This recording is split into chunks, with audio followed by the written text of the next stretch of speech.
Nithyanandam Paramasukadam Kevalam Jnanamurtim Dvandvaditam Gagana Sadrisham Tattvamasyaadhilaksham Ekam Nityam Vimalamachalam Sarvadhi Sakshi Bhutam भावाधीतं त्रिगुणरहितं सद्गुरुं तं Namami.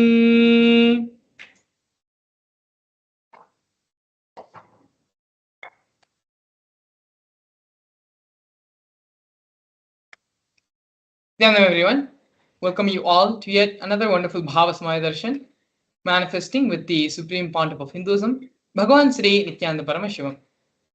Today, the Supreme Pontiff of Hinduism will be gracing all of us in the Bhava Samadhi Darshan of Somaskandhar Murthy.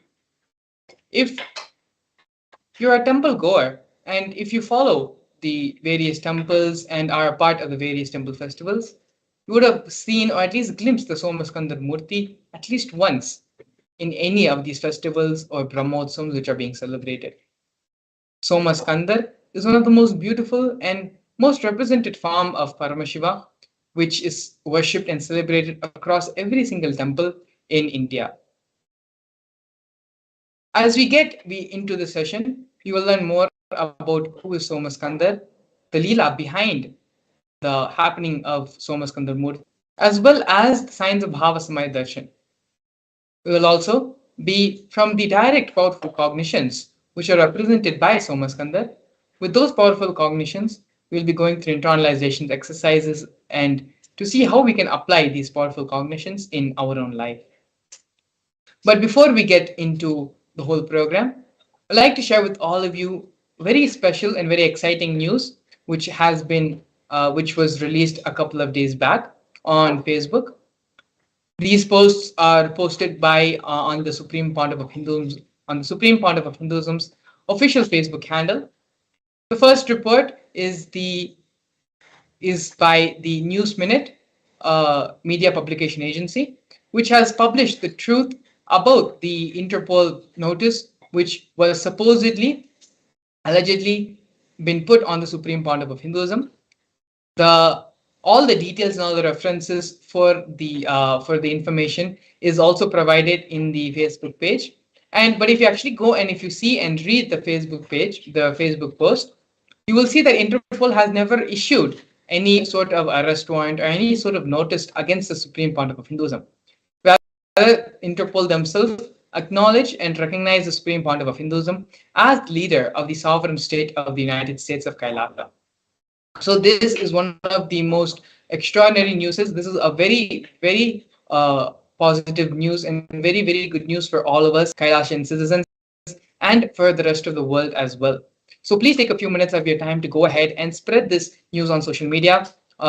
This post is on the Supreme Pontiff of Hinduism's official Facebook handle in Facebook. And so as you can see here, media reveals the truth about no Interpol notice against the Supreme Pontiff of Hinduism. Pontiff of Hinduism has been recognized by the United Nations, international bodies, and multiple countries.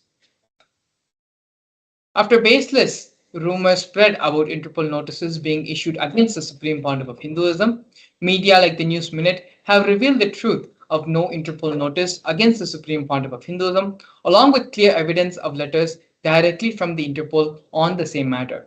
So actually, if you scroll down on this Facebook post, you will see the references as well as the screenshots where the Supreme of News Minute projecting, and if you can see here, it's being projected right now. So these are the official letters from the Interpol themselves issuing, saying that no notice or any sort of case has been put against the Supreme Pontiff of Hinduism. So this is one of the most extraordinary and one of the good and positive newses which has happened over the past couple of days. And please share this news with all of your family members in all of your social circles. The second, which we want to share with all of you, is the United Nations has recognized the persecution on the Supreme Pontiff of Hinduism and has published this on their official website. United Nations publishes another report on the persecution of the Supreme Pontiff of Hinduism on Kailasa's Gurukul and Kailasa's children and women. A report of the special rapporteur on the sale of sexual exploitation of children, including child prostitution, child pornography, and other child sexual abuse materials, on reparation for child victims and survivors of sale and sexual exploitation. The weaponization of sexual violence targeting women and children, especially of minorities' traditions, is part of a more pervasive and systematic campaign targeting certain indigenous spiritual traditions, minority communities, and their leaders. One such indigenous spiritual tradition, currently targeted by for extermination by the deep state elements, is the Hindu Aboriginal Indigenous Agricultural Tribes, which is the AIAT community led by the Supreme Pontiff of Hinduism, Bhagavan Sri Nithyananda Paramashivam. Kailasa's Nithyananda Gurukul, the traditional residential education system of AIAT, is one of the core components of AIAT from a tender age. They learn the 64 Vedas, types of knowledge in a unique method of knowledge transmission. Since 2010, deep state elements have forcibly and unlawfully shut down the indigenous Nithyananda Gurukul, depriving the AIAT children of their fundamental human rights and right to traditional education. Several terrorist attacks continue on the AIT schools and the children to destroy the Gurukul indigenous education system, ironically by the state bodies responsible for reparation. So these reports have not only been published to the UN United Nations recognize this as well, and as you can see here, the official website of United Nations for Human Rights, where these reports have been published. The various persecutions on Kailasa, on the Supreme Pontiff of Hinduism, on Kailasa's Gurukul, and Kailasa's women and children. All of this is available freely. You can go and see for it yourself. All the references and links have been linked in the Facebook posts. If you actually go to the Supreme Pontiff of Hinduism's official Facebook handle, these two posts are featured and will be. So you can read the post for yourself, and please share and share this message, share this great news which is happening, where the Hindu persecution due to the hard work and sacrifice of the Supreme Pontiff of Hinduism is now being recognized internationally and is being acknowledged and is being properly in the international forums. And so now with this, we're going to enter into the grand narrative of the Supreme Pontiff of Hinduism, having the introduction of the reviver of Kailasa. The Supreme Pontiff of Hinduism was born in the year 1978 on January 3rd in the holy southern town of Tiruvannamalai in South India. At the tender age of 3, in the year 1981, the Supreme Pontiff of Hinduism was initiated into the Bala Sannyas, which is the child saint, by enlightened beings, masters, and his predecessors through a ritualistic ceremony.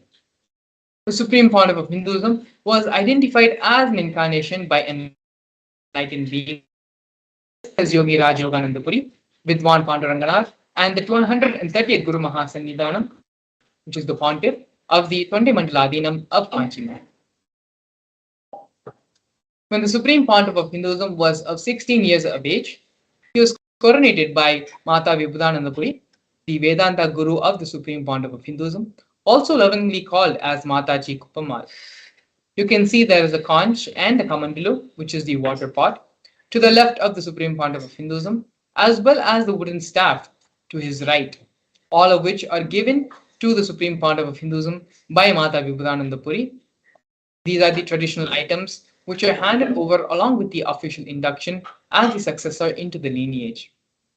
You can see here the photograph of the Supreme Pontiff of Hinduism standing with Mata Vibhudanandapuri, the Supreme Pontiff of Hinduism's Vedanta Guru, as well as the coronation photo taken when the Supreme Pontiff of Hinduism was inducted as the successor of Arunachala Sarvanyapeetham and coronated to revive Sri Kailasa.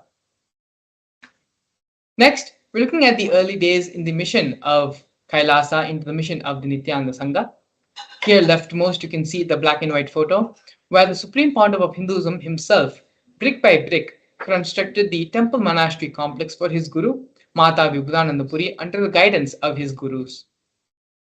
Later, during the years when the Supreme Pontiff of Hinduism started the public mission, the public life, in the year 2001, on the 14th of April, when the Supreme Pontiff of Hinduism was just 23 years of age, the Supreme Pontiff of Hinduism, established the first Kailasa temple monastery in Tiruchengodu, South India. As you can see here on this photograph, in the Supreme Pontiff of Hinduism's own handwriting, the annotation is there on the photograph, marking and recording this historic day. Here we can see in the year 2002, 1 year later, on the 4th of November, the Supreme Pontiff of Hinduism established the headquarters, Adi Kailasa Sarvanyapitam, in South India. By the year 2004, when the Supreme Pontiff of Hinduism was 26 years of age, the Supreme Pontiff of Hinduism was conducting mass living enlightenment conventions all across the globe in various countries, taking people cleansing processes of the seven energy bodies. By the year 2005, at the age of 27, the Supreme Pontiff of Hinduism was welcomed with the proclamation message by the Mayor of St. Louis, Francis G. Slay. Here we can see glimpses of the international worldwide conventions of living enlightenment conducted by the Supreme Pontiff of Hinduism.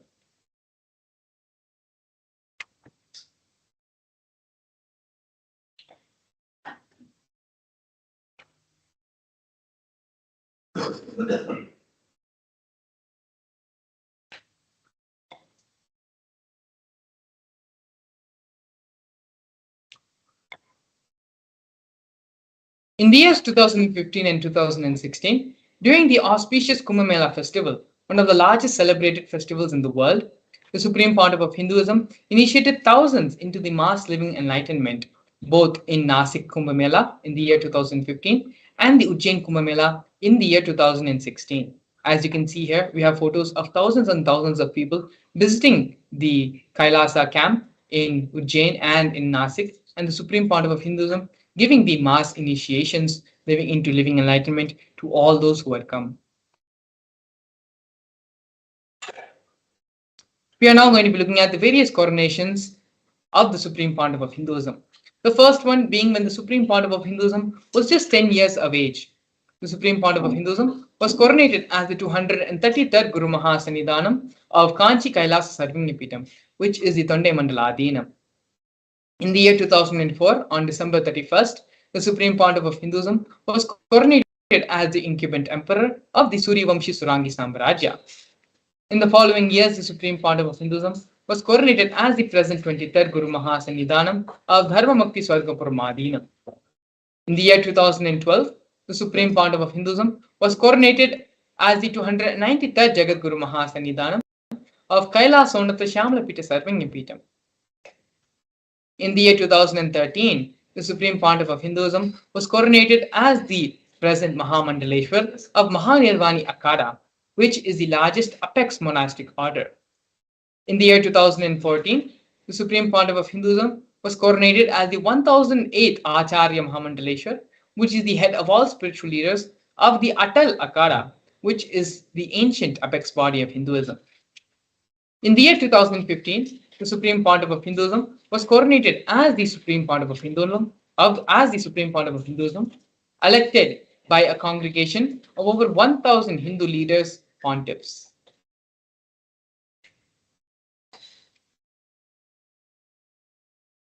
The United States of Kailasa is a macrocosmic, ancient, Hindu enlightened civilizational nation whose vision is living enlightenment for all of humanity.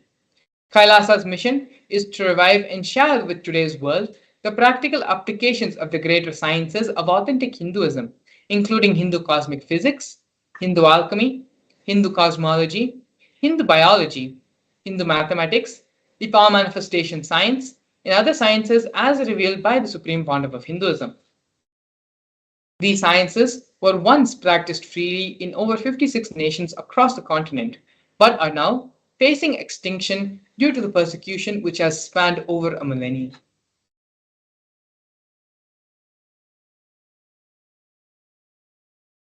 Here are the various Sri Kailasa initiatives, Sri Kailasa United Nations initiatives.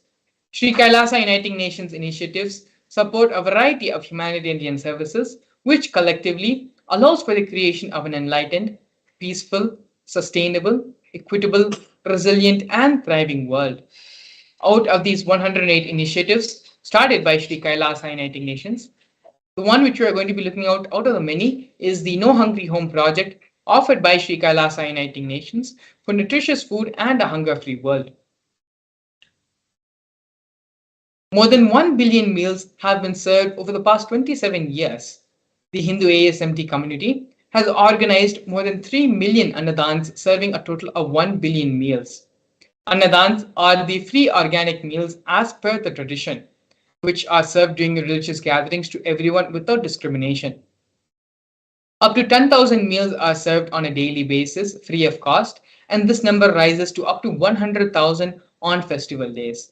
As you can see here in the photos, the Supreme Pontiff of Hinduism himself is actively involved in serving and in the process of the Annadan service. You can see here in many places the Supreme Pontiff of Hinduism with his own hand is doing the Annadan service.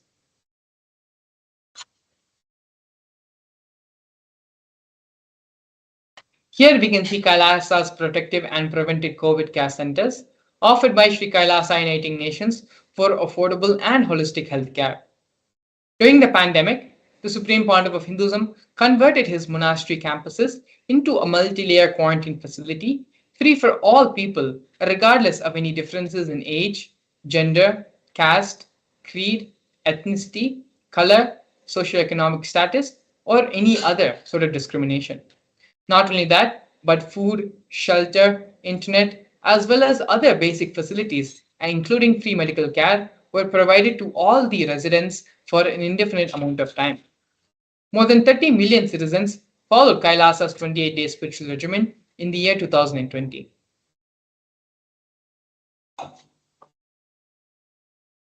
Here we can see the offerings made by Sri Kailasa Uniting Nations for education reform and development in the form of the Nithyananda Hindu University and the Nithyananda Gurukul. The Nithyananda Hindu University was established by the Supreme Pontiff of Hinduism and is the world's largest Hindu university. The Nithyananda Gurukul was inaugurated by the Supreme Pontiff of Hinduism on the 2nd of October 2006, the revival of the ancient Adi Shaivite Guru Disciple education system, which is an authentic knowledge transmission system based on enlightenment. Nithyananda Hindu University has more than 20 million enrollments, 7,000 free courses, and has extended campuses in more than 150 countries.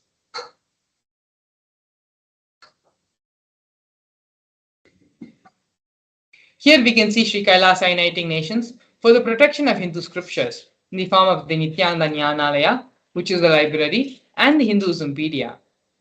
The Supreme Pontiff of Hinduism established the Nithyananda Hindu Jnanalaya to collect and to preserve the 1 million Hindu scriptures while ensuring that knowledge is made accessible and shared free of cost to all people, collecting and preserving 1 million source books on Hinduism.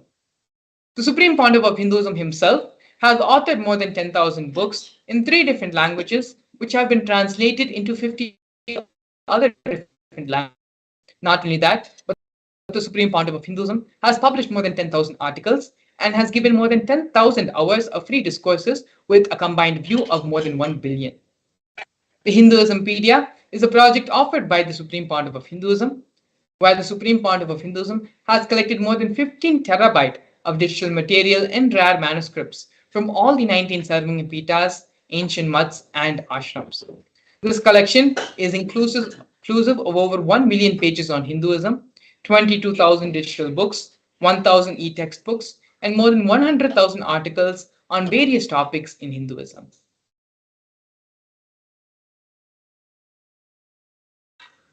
Here we can see Sri Kailasa Uniting Nations for global peace and religious harmony, offering the confluences for world peace.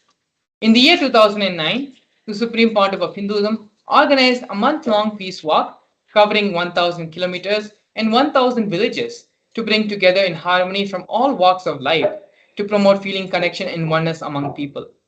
During the walk, health camps were conducted in villages along its path. As you can see here, thousands and thousands have gathered, waving the Kailasa flag and doing the peace walk. Next, we have Sri Kailasa Uniting Nations for empowerment and gender equality, offered by the women empowerment programs, the various women empowerment programs. The first one which you're looking at right now is Kailasa's Yogini Sarvagna Peetham, which is the establishment of yoga and meditation universities to empower the quality of life, an emphasis on life solutions through Vedas and Agamas, empowering the indigenous rural women, fighting against wrongful gender stereotyping, gender based violence, and lack of inclusive and quality learning environments. Some of these initiatives include Kailasa's Nithyananda Lakshmi, which is a microfinancing service, Kailasa's Women Foundation and Women Empowerment Self-Help Centers, which have been launched in 108 places around the world since its establishment in the year 2009. Kailasa's Ankita program, which is providing foundational literacy about working of basic community service and infrastructural environments. Kailasa's Ashraya program, providing vocational training programs to rural and indigenous women to provide equal opportunities and access to independent, self sufficient financial environments to them. The Supreme Pontiff of Hinduism has revived the Vedic feminism in Kailasa, where more than 80% of leadership positions are occupied by women. Here we can see the various offerings of Sri Kailasa Uniting Nations in the field of yoga as the Nityananda Yoga. The Nityananda Kriyas are 108 scientifically validated Kriyas revived by the Supreme Pontiff of Hinduism, specifically targeting the 108 major diseases and disorders such as diabetes, arthritis, blood pressure, rheumatism, and more. The Supreme Pontiff of Hinduism has also revived the ancient forms of yoga, such as the pole yoga, which is the Shivastambha yoga, and the rope yoga, the Kundalini Raja yoga, in which yogic asanas, postures, and weight balancing techniques are performed to create the yogic physiology, aligning it to cosmic geometry that manifests superconscious powers. Not only that, but the Supreme Pontiff of Hinduism has been awarded 2 Guinness World Records for the largest rope yoga and largest pole yoga classes, bringing worldwide attention to these extraordinary forms of yoga. These world records were established on the 30th of September and 3rd of October, respectively.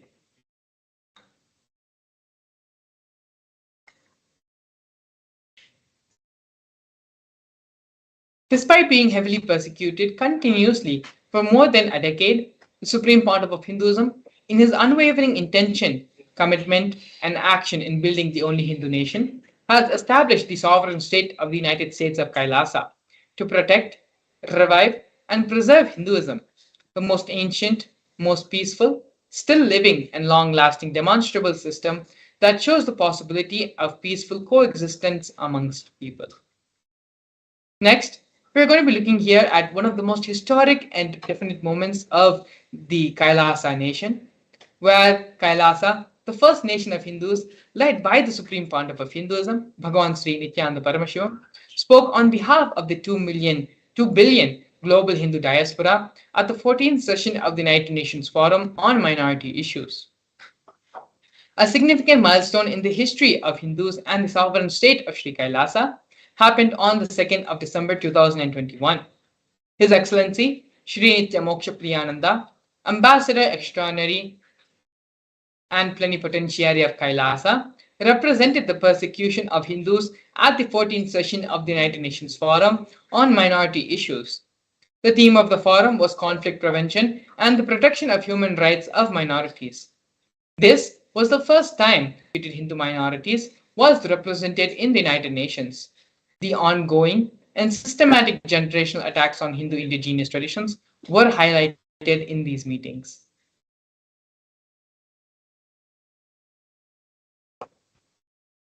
Here, we're looking at the various attempts by the state and non-state actors on the Supreme Pontiff of Hinduism's life and on Kailasa.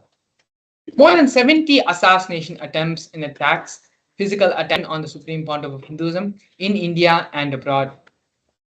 40 attacks on community members, destruction of monasteries and temples, over 60 incidences of attacks, molestation, and rape of women and women monks. Intense lawfare through the 100 false legal cases, all but one are dismissed. Intersectional persecution using entire government mechanism, politically owned media and judiciary controlled by politicians, inciting mob violence through social media. These are just but few of the massive methods, methodologies, and ways the illegal persecution and the harassment and the degeneration attacks have been happened on Kailasa and on the supreme pontiff of Hinduism for over a decade. But despite all this, Hinduism, in his unwavering intention, sacrifice, and hard work for the Hindu nation, has built the United States of Kailasa for all of us to peacefully practice and live and be have the establishment of the Hindu nation. In this next segment, we're going to be looking at one of the most important contributions given by the Supreme Pontiff of Hinduism for all of humanity, and that is the power manifestation science. We're going to be looking at the spiritual reference, the scriptural reference for the power manifestation science, how the power manifestation science works, as well as a live demonstration of these various powers. So please stay tuned. We'll be back with you after a short break to see the live demonstration of the power manifestation science. A more intelligently connected world leads to a brighter future. An enlightened humanity leads to a better world. During the Paramashivam program, we help people to discover their superhuman possibilities and help them to find and achieve the true purpose of their birth by giving them the techniques, practices, and methodologies from the Vedagamas, the original source scriptures of Hinduism. The Supreme Pontiff of Hinduism is reviving the ancient original Vedas and Agamas in all its glory, in a user-friendly way for the modern mind. The Supreme Pontiff of Hinduism is transforming human beings into divine beings, reviving, initiating, and replicating the 463 powers from the Agamas revealed by Paramashivam. The Supreme Pontiff of Hinduism is not just giving solutions for every problem man faces, but is making them irrelevant to their lives by transforming human beings into divine beings. Listen. Any argument presented by your mind, body, your present reality to establish you are not Paramashiva. You are not omniscient, omnipotent, omnipresent. Anything presented to prove you are not Paramashiva is illegitimate. Decide this. This is super determinism. Understand? Anything you declare as illegitimate will lose power over you, will die in few days, few minutes, maybe in few weeks, whatever few days it takes. It will not have power over you. Understand, this is the method for sudden enlightenment. This is the method for sudden enlightenment. It happens by the Shaktipada. Here Paramashiva is sitting to tell you all, you are Paramashiva, you are me, with Shaktipada and Shaktinipada. The Dvitiya Vijnasa Krama is an extensive and thorough yoga sequence to prepare your body to receive the experience being given by the Supreme Pontiff of Hinduism. Through the yoga, which is aligned as per the source scriptures laid down by Paramashiva and the Agamas, you break all the impossibility in your body and in turn break the very cognition of impossibility. The program leads you to go beyond your human frame and limiting human ideas, which prevents you from living your highest possibility. I will reach you wherever you are, whichever corner of the world you may be. I will reach you with enlightenment. Again I tell you, I am not here to prove I am God, I am here to prove you are God. Don't wait to become divine. Register now at paramashivoham.org.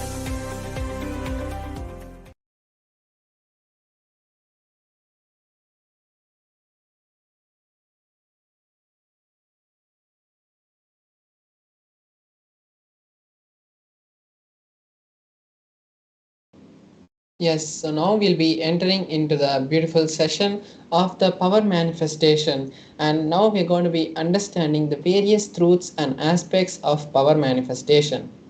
So, what is power manifestation? How is it helpful to our life? And what actually of power manifestation? So, now we are going to be going through a beautiful and informative sequence of understandings where we'll learn the science of power manifestation.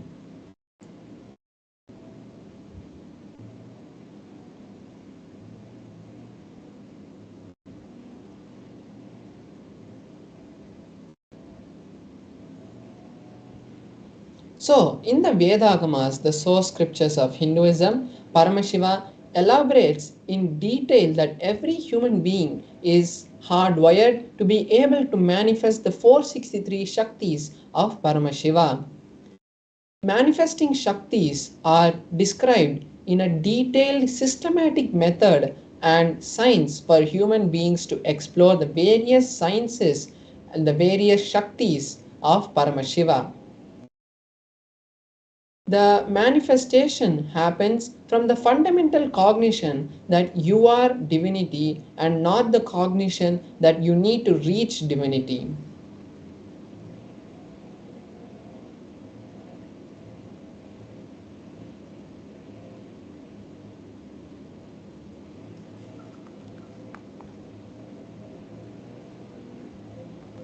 So now we're going to be seeing the difference between the Shaktis and the Siddhis.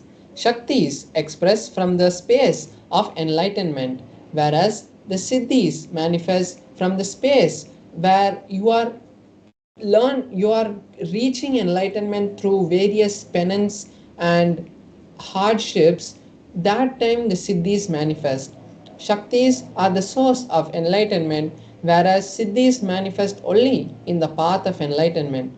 The Shaktis, on the other hand, are a blessing for every human, means every human being after the initiation of a living incarnation or an enlightened master can manifest the Shakti. Siddhis happen only after lots of hard penance. The Shaktis also are permanent, whereas the Siddhis are not permanent and they divert us from the path of enlightenment.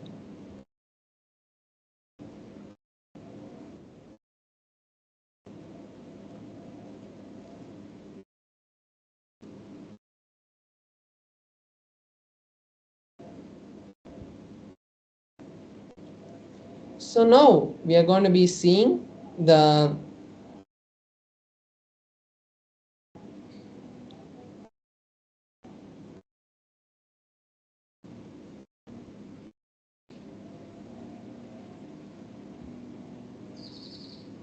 yes, so now we are going to be seeing the various pramanas or the scriptural, the references and the way the powers are authenticated.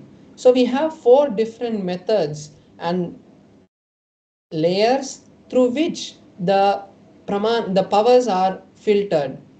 So first is the Shastra Pramana, which is the source scriptures, the revelations of Paramashiva's direct teachings, like in the Vedas and the Agamas. Then we have the Apta Pramana, which is the experiences of the various enlightened masters, rishis, incarnations, and the other manifestations of Paramashiva. The various way all of these great beings who have come before us have taught the world and shown to the world that these powers are possible by humanity. Then we have the Atma Pramana, where the supreme pontiff of Hinduism has experienced these powers and validated them with the Shastra Pramana and the Atma Pramana and given it to us as his Atma Pramana. Then we have the Pratyaksha Pramana, the scientific study on these powers. So now we're going to see the source of these Shaktis, and it is Paramashiva. Paramashiva is the source of these Shaktis, and he is the primordial divinity in Hinduism, the ultimate cause, which is self-effulgent, all pervading, and beyond time.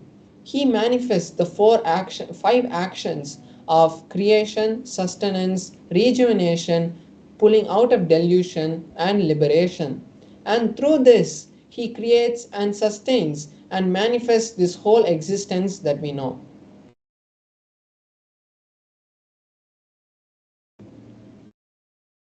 The direct words of the Supreme Pontiff of Hinduism, and he says that every ultimate truth, when a powerful cognition is mapped into the consciousness, our individual consciousness, it manifests through every human as Shaktis. Now we're going to be seeing the detailed pramana for each of the pramanas that we have. So first we're seeing the Shastra pramana, which is the source scriptures, the scriptural references for the power of the third eye. So Paramashiva in the Vijnana Bhairava Tantra and Agama reveals the signs of various Shaktis to Paramashiva Shakti, and now we'll be seeing the 34th verse of the Vijnana Bhairava Tantra, where Paramashiva has given us the detailed description of how the powers manifest from the third eye. He says, Kapala antarmano nyasa tishtanilita lochanaha kramena manaso dhadyat lakshayet lakshyamuttamam. Paramashiva says, by fixing the mind within the crown center, sitting stably without any movement, having the eyes in succession to the third eye, one whose mind is stable is able to see beyond the sight and has the ultimate darshan of the lakshyam, which is the ultimate goal, and has the vision of any place or any object beyond his sight, and he attains the space of oneness with the source Paramashiva. Now we'll be seeing the Apta Pramana, the experiences of various enlightened masters who have come before. Beautiful scripture reference from the Mahabharata, where Bhagavan Sri Krishna gives Arjuna the initiation into the third eye. Arjuna asks Bhagavan Sri Krishna that he wants to see the cosmic form of Bhagavan Sri Krishna. So Bhagavan Sri Krishna in the 8th chapter of the 11th verse initiates Arjuna into the third eye by saying, you cannot see my cosmic form with these physical eyes of yours. Therefore, I grant you the divine vision of the third eye. Behold my cosmic form. And then Arjuna gives a detailed description of each of the various aspects of that beautiful Vishwarupa Darshana in the 11th chapter. Next, we'll be seeing the Atma Pramana, how the Supreme Pontiff of Hinduism has experienced these things, these powers in his own life. So in his own words, he says, the first experience that I had, I was able to see above me, below me, the whole 360 degrees and the 10 directions. Not only I was able to see, I was able to feel and experience all that around me as me. So we can see here how directly the Supreme Pontiff of Hinduism's Atma Pramana, his own experience, is matching with the Shastra Pramana. Next, we are seeing the Pratyaksha Pramana, which is the scientific study on the powers. So they had conducted an experiment directly on the Supreme Pontiff of Hinduism, and they had conducted the positron emission tomography test on the Supreme Pontiff of Hinduism's brain, and at that time they found high amount of radiation and energy being radiated from the frontal lobe where the third eye is, and the same readings from which they had seen in the scans of the Supreme Pontiff of Hinduism has been replicated in the Balasans and the various yogis who have also gone through these scans. Now we'll be seeing one of the powers that manifests from the space of the third eye, which is the power of consciousness over matter.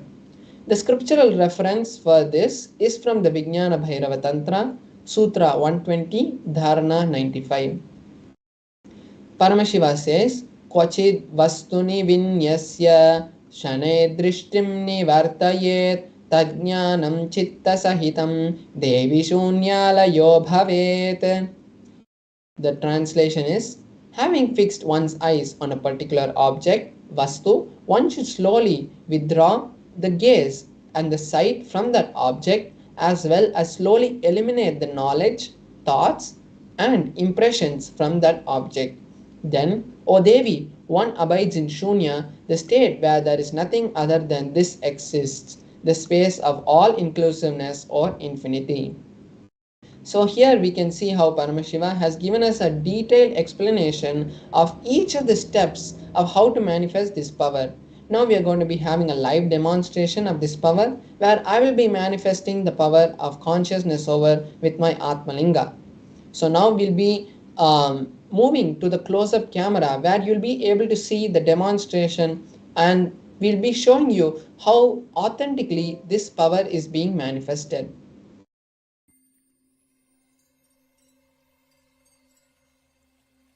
I welcome you all with my love and respect. Let you all open all your three eyes. Om Nithyananda Paramashivam.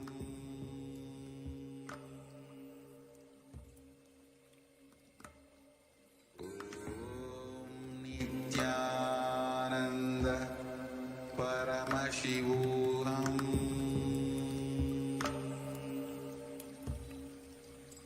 Paramashivam. Om Nithyananda Paramashivam. Om Nithyananda Paramashivam.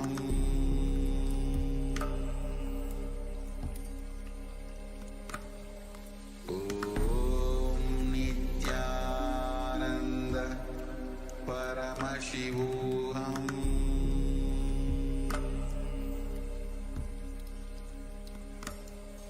Om Nithyananda Paramashivam.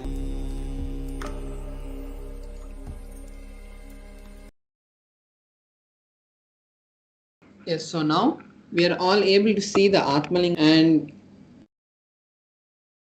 you can see my hand also. So now I'm just showing you my hand also. You can see that there is no kind of strings or any glue, all those kind of things which are there on my hand. And we can see the Atmalinga also, and as we know, the Atmalinga is made of a crystalline material, so there is no kind of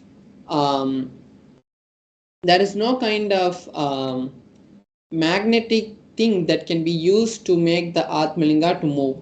And also I have a tissue paper here, so I'll be just circling the Atmalinga with this tissue paper to show that even when the Atmalinga is placed on my palm, there's no kind of strings which are being used to move the Atmalinga or anything. So by doing that, we are making the power as authentic as possible. So I'm placing the Atmalinga on my hand, and here I have the tissue paper, and I'm just circling the Atmalinga to show you that even when the Atmalinga, when I'm moving the tissue paper around the Atmalinga, there is no kind of movement which is happening in the Atmalinga, showing that there is no external thing that is being used to create the movement in the Atmalinga. So now I'll be connecting with Paramashiva, and as we saw in the scriptural reference, the detailed instructions which have been given directly by Paramashiva on how the Atmalinga, how the consciousness or matter happens. So now I'll be manifesting that. I will be doing the same, and I'll be chanting the Mahavakya and connecting with Paramashiva, and then when that happens, we will all be seeing that the Atmalinga. So I request all the viewers also to take this time now, create the same reality in your life also.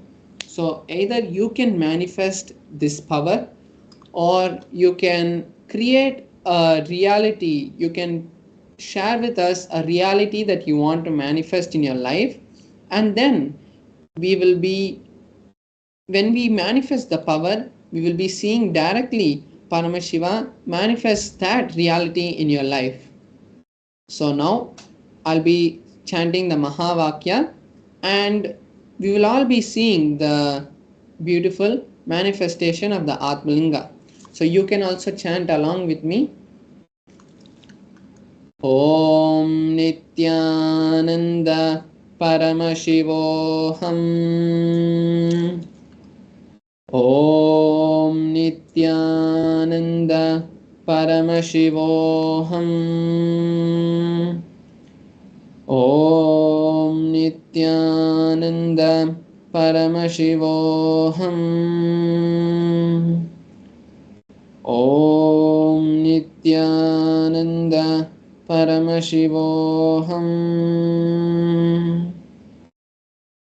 Om Nithyananda Paramashivoham. Om Nithyananda Paramashivoham.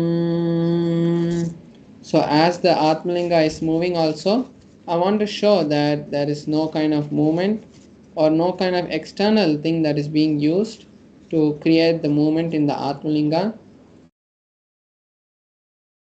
Om Nithyananda Paramashivoham.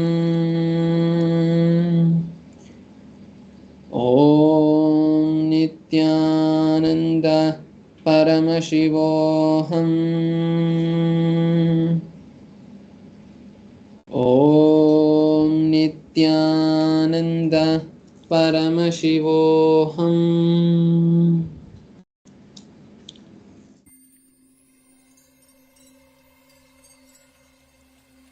I welcome you all with my love and respect. Let you all open all your three eyes. Om Nithyananda Paramashivam.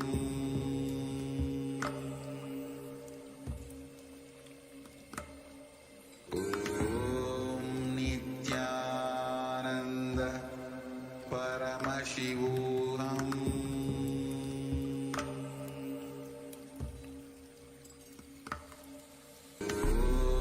Nithyananda Paramashivam. Om Nithyananda Paramashivam.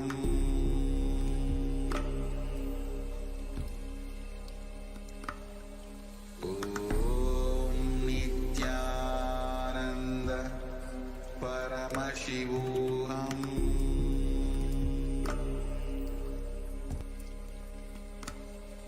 Om Nithyananda Paramashivam.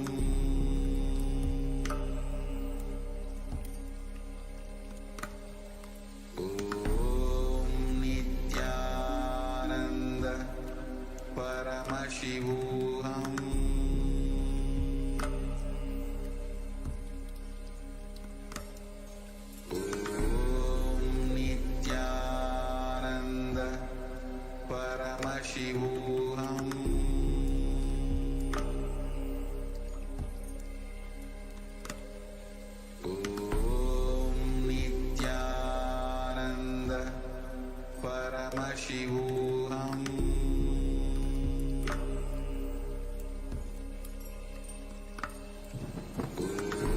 Om Nithyananda Paramashivam.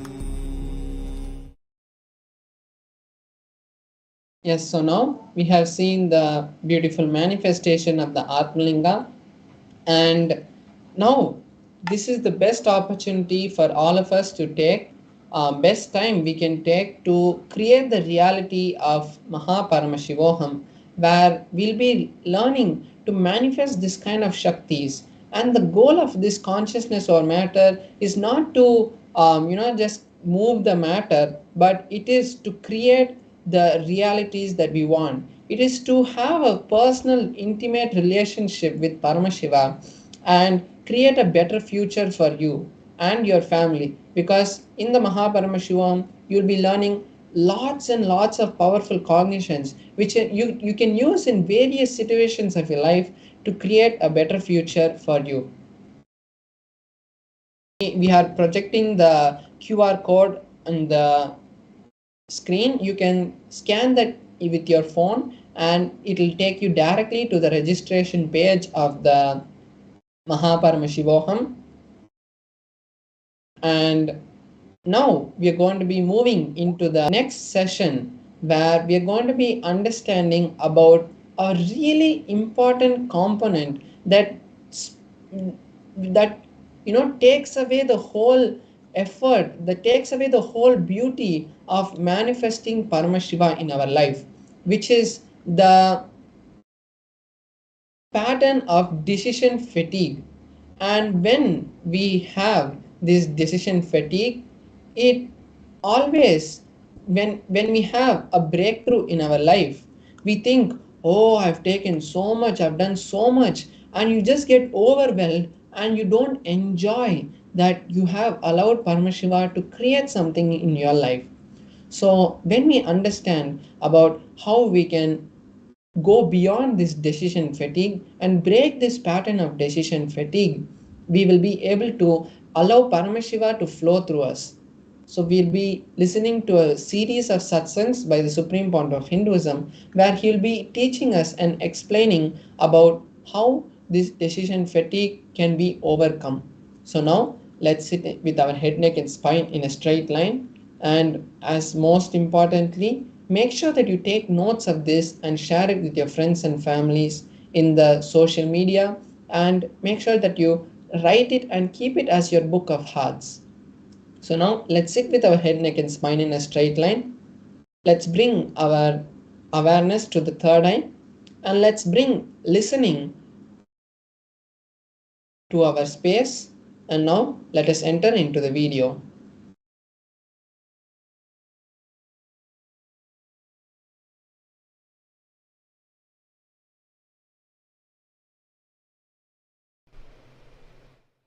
Fatigue decision or decision fatigue means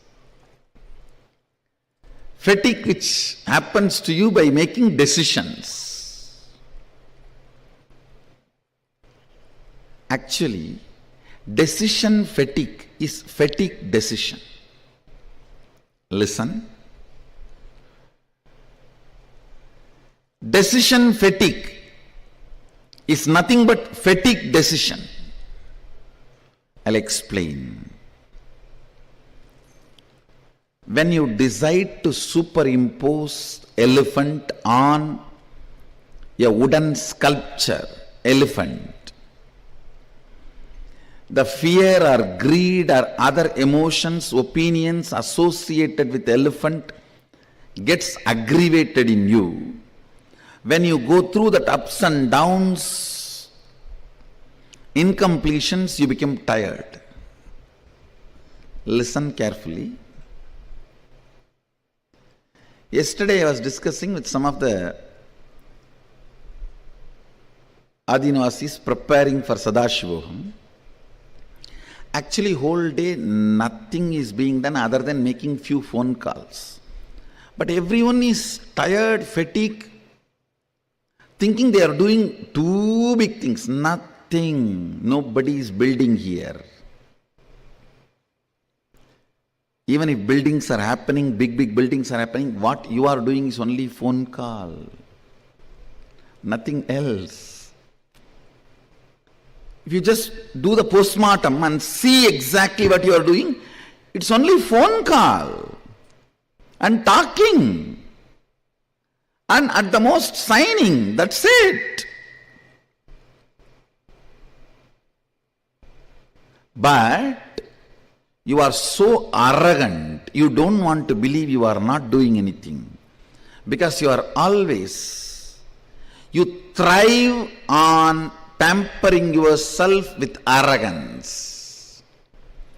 Pampering yourself with arrogance is the way you thrive. So naturally, to cheat others, you start using the word, I am doing this, I am doing that. And finally, you yourself start believing and get cheated by it. You getting cheated by yourself is what I call fatigue decision or decisions of fatigue. The decision making leading to fatigue, or out of fatigueness you decide to be arrogant. I tell you. Yes, when you are tired, you decide to believe you are doing too big things. Because you need to justify to yourself you are big, you are doing something great. I can't understand people becoming tired by traveling. They say, oh, I'm tired, I have to go and lie down. Hey, what have you done? Other than sitting in the AC car. It is just most cunning, arrogant way of cheating others. Unfortunately, while you utter these words to cheat others continuously, after 4 or 5 times you start believing that words and get cheated.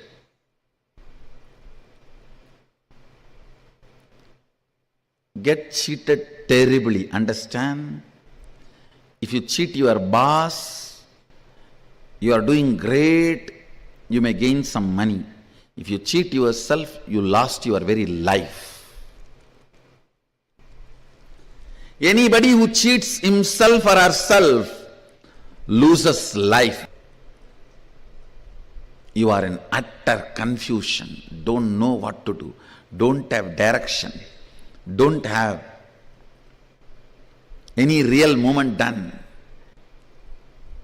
Tired, busy.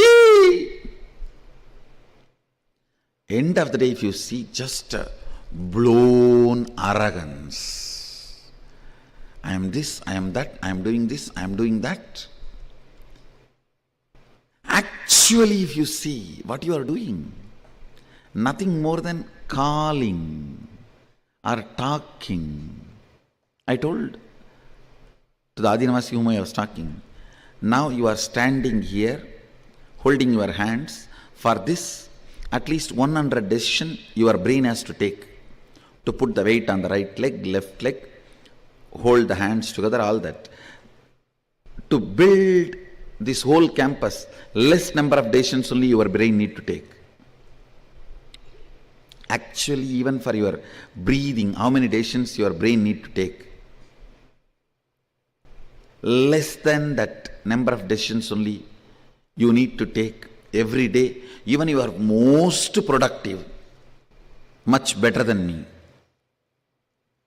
Even if you are in that space, you need to take only less decisions which you need to take for your breathing. For your breathing, if you are taking 200 decisions, and if you take just 100 decisions for the work, the whole thing will be successful. It's arrogance. The false identification, because of your decision, whoever is working, you attribute all that glory to you. You attribute all that glory to you, which is not true. Which is not true. Arrogance. Because decision makers are paid more money than the people who are working, you develop certain arrogance. Decision fatigue is the direct result of the mental setup you carry, whether you are under the matrix or outside the matrix. Please be informed, anybody who has a decision fatigue is inside, under the matrix. You are under the matrix. Anybody who understands, actually if you see more subtler way, for breathing, how many decisions you take, less number of decisions only you need to take, even to be a ultimate successful billionaire or to do any work done. If you understand that, suddenly work will bring lot of strength, joy, activism, being alive. If the micromanagement does not bring frustration and fatigue in you, you are out of matrix. Even your so-called macromanagement brings fatigue, decision fatigue in you, you are within the matrix. Arrogant, violent, you are dangerous to live with.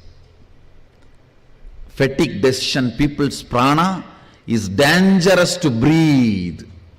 Kandu muttu kettu muttu, don't even see them. It will be disaster for you. Don't even talk to them. They will put poison into. Understand.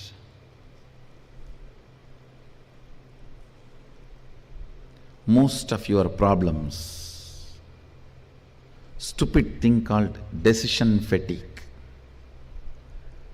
Arrogance developed due to decision fatigue destroys your life, and matrix always pampers it.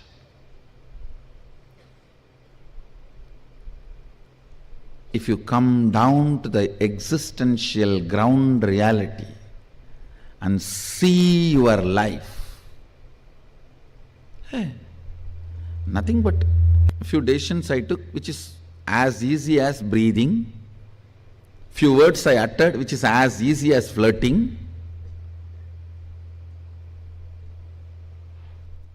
few signatures I made which is as easy as autographing. That's all. Nothing else is done.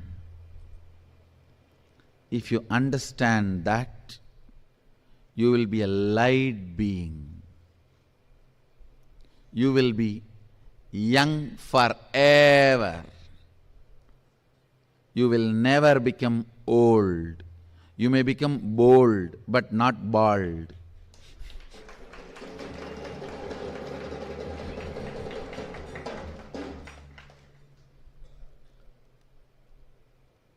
If any thought current makes you believe you are working, you are tired, you need to be pampered, you are worthy of this, that, they will destroy your life.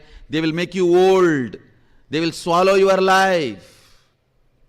Anybody who makes you believe, makes you understand the ground reality, actually you are not doing anything.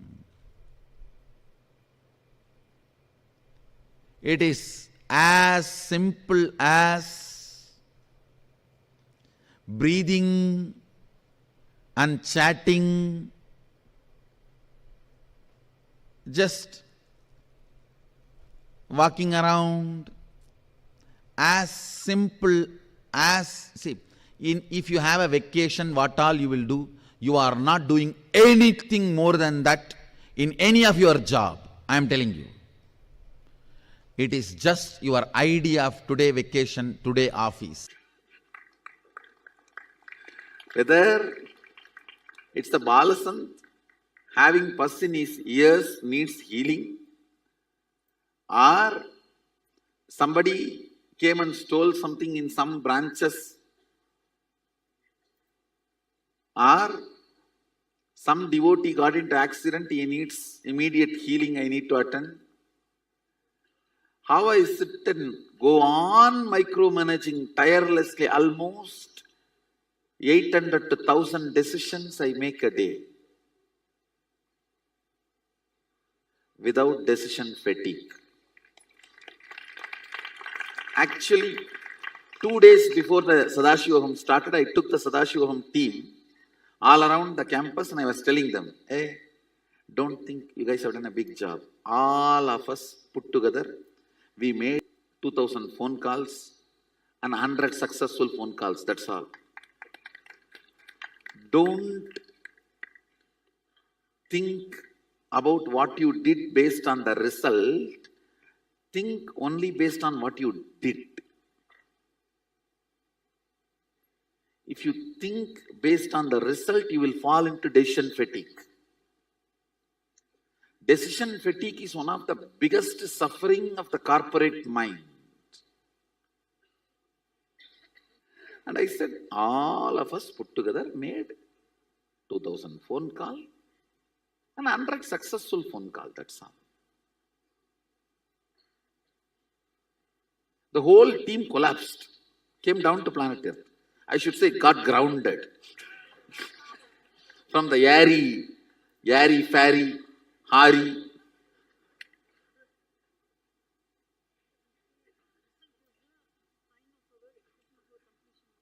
Result is the sign of our completion, but based on result, you cannot assume what you have done.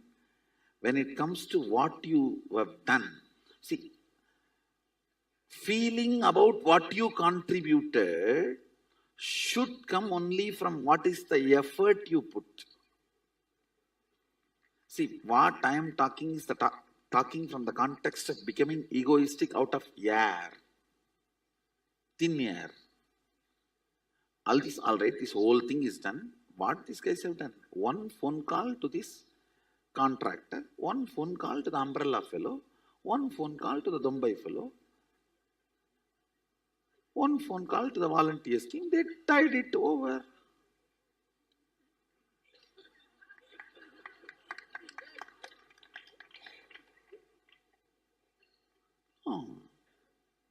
Let us come down. So that is what exactly I feel about I just come and blush with the deities for a few minutes and go around, tease some of the brahmacharis and make fun of these balasans, and then come back and sit and just spend a little time asking some questions and answering some questions. Sometimes questioning your answers and sometimes answering your questions. Go back and rest back into Samadhi. That's all. You not building castles in the air about your contribution keeps you away from denial and keeps you grounded about life. The decision fatigue is all about entertaining denial. When you entertain denial, listen carefully. You need to justify you are doing too many big things. So you have to always weigh yourself based on the result, not based on what you contributed.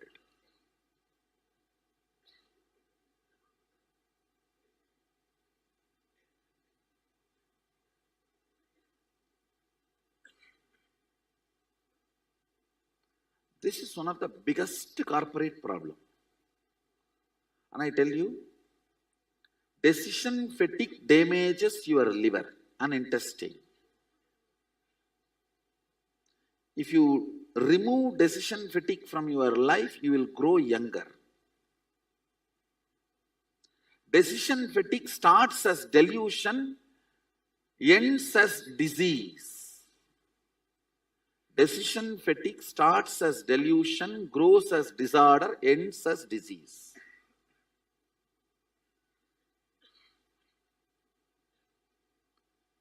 I know many of you are not convinced that you have a decision fatigue. You all feel that really you are contributing something.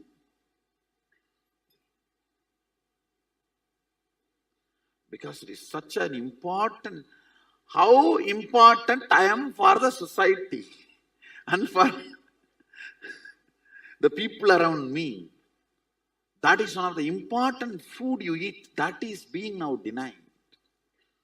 Understand? Listen. You may now think how the length and this denial is connected. Whenever you decide, I will not put my energy on lawyer, engineer, multiple things, and I will put only in one.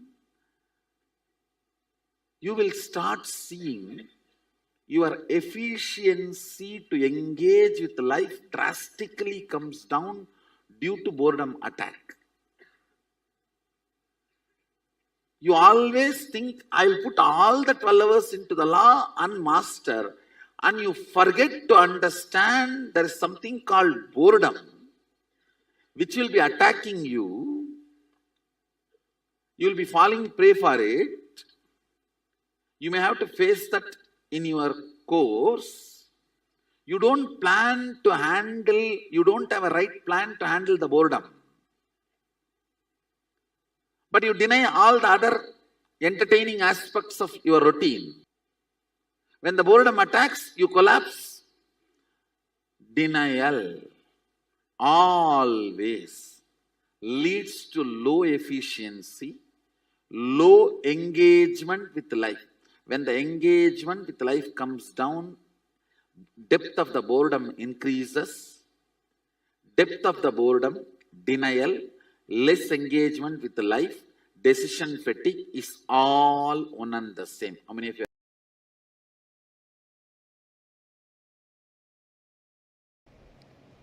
Listen, decision fatigue steals your life from you. Decision fatigue directly tires your liver and intestine. Decision fatigue directly affects your very existence. The NRI Hindus, non-residential Indians, Hindus, listen. This is one of the important message I have for you. It has nothing to do with spirituality. You get heart diseases, heart problems, and die younger 600 times, not percentage. Listen, 600 times. Listen to me once more, not percentage. If you want, Google it. I again and again read that line. No, is it percentage or time or spelling mistake or error? So I landed upon one or two articles saying 600%. Then I went through again and again, larger number of articles and more authenticated papers published with the original names and the organization names which did research are talking 600 times. Even I could not understand. But I can give you the original reference. 600 times you are more prone to the heart problem, heart disease, death. Reason is, I tell you, decision fatigue. Only one reason, decision fatigue. If you are an NRI, 99% of you are in white collar job. Only the construction workers in Dubai and few working class in Malaysia and Singapore, like this exemption only does blue collar job. 99% of you are doing only white collar job. Then what is the need for you to die so early? One and only reason, decision fatigue. If I can make NRI community understand decision fatigue from the angle of physical, physiological, psychological, not even from the angle of spiritual, because still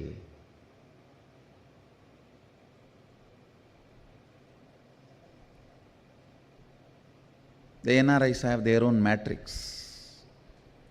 Till you get out of the matrix, I can't teach you spirituality. Even from the angle of physical, physiological, psychological, decision fatigue destroys your life. Understand? If I make this one truth to the whole NRI community, if I can reach this one truth to the NRI community, I feel I have done my responsibility.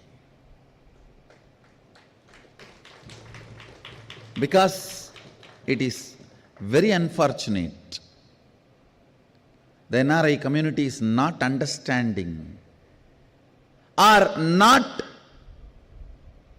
yet discovered the solution.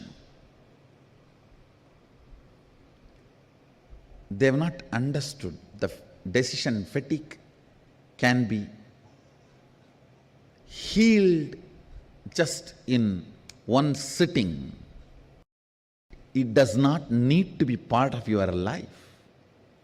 A simple understanding about integrity, grounding yourself based on integrity.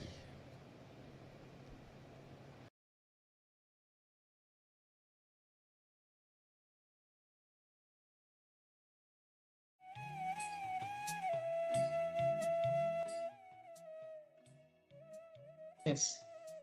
Very beautifully, the supreme pontiff of Hinduism expanded on the topic of decision fatigue and how it's one of the problems which humanity is suffering the most from.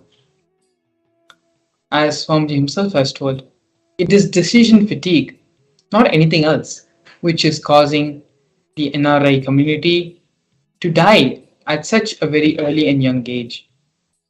Despite not being physically or mentally or psychologically stretched to that extent, where most of them are working only white collar jobs, but still the death rate and the longevity of the NRI community is one thing because of decision fatigue. Decision fatigue, as Swamiji also shared, is one of the most difficult things for us to accept and come to terms with, that we all are suffering from decision fatigue. The need to satisfy our ego, the need to feel important, the need to feel that we are providing, we are contributing members of society, all builds up to us feeling that we did a lot when it was just a matter of few phone calls or just some paper moving job. And so for that reason, it is understanding, accepting that we have decision fatigue in our lives, that we are all suffering from this pattern, is the only way we can come out of it, and the only way we can actually become energetic, active, and contributing members of society. Swami beautifully gives an example. It is like a dog who runs around the whole day thinking he is doing something, he's trying to achieve something, but in reality, in actuality, he just moved from one place to the other. There's nothing which he actually accomplished in life. Our decision fatigue is the same thing. We are constantly running, thinking we are running and accomplishing something, but all we're just doing is going around in circles from one place to another, but not actually accomplishing and getting any work done. Only when we first accept that we are suffering with decision fatigue, only then we will be able to come out of the problem. Here with us, we have an internalization exercise to help us come out of the pattern of decision fatigue. The biggest problem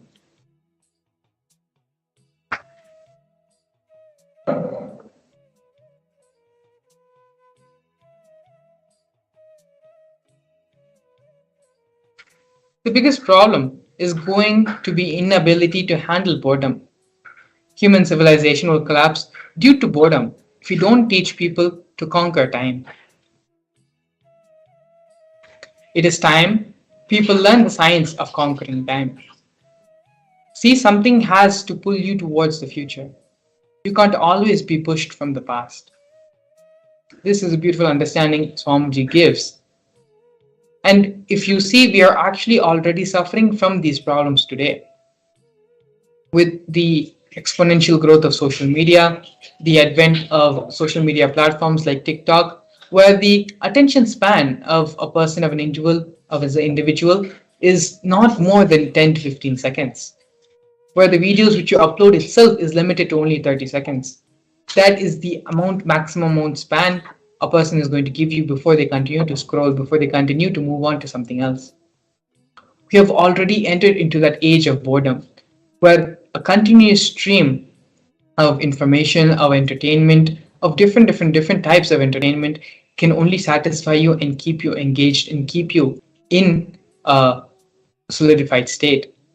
You start becoming restless, you start becoming bored. Maybe a small version of hypertension starts happening in you. This will only lead to further and further stress, further and further anxiety, and further hypertension in an individual. We are already entering into that era of boredom.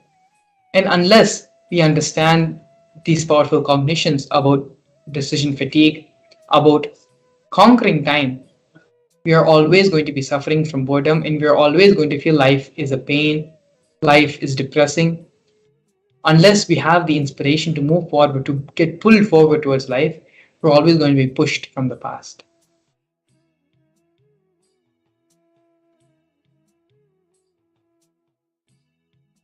The first step of the internalization exercise is to pen down everything from the past that pushes you forward. What makes you feel that life is dragging? What makes you feel that you are being pushed towards doing something rather than you running towards the goal you are trying to achieve?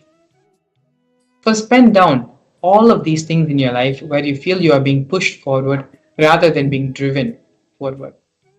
Take a few minutes and sit and do the internalization exercise completely and sincerely. It will only help you to understand yourself more deeper and come to more deeper realizations and understandings about yourself. Swamiji beautifully says that we give time for everyone in the world other than ourselves. Very rarely we give time to ourselves to improve our own personal personality, our own being, and become a more complete person, a more intelligent, understanding, and mature person. These 20 minutes of the process which we are doing every day as part of the introduction to the Bhava Darshan is one of the only few moments in your life where you are sitting and you're working on yourself personally. You're working on your personal development. You're working for you to become a better person. So give yourself this opportunity, give yourself the space, this time to work on yourself, on your inner being, on the cognitions which you are fundamentally functioning upon. It is these things which will create a change in your life, which will exponentially change and manifest the reality which you want. So whatever distractions, whatever things which may be distracting you or taking up your space and time and your attention span, keep them all aside for a couple of minutes and just be completely and sincerely focused in the internalization exercise.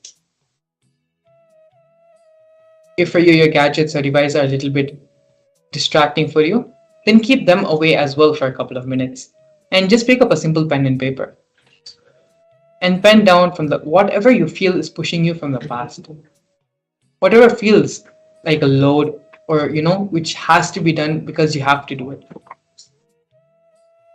All these things which you feel that you are being forced to do, that you need to do it because it's supposed to be done and not because you want to be done. Pen down all these different things in your life which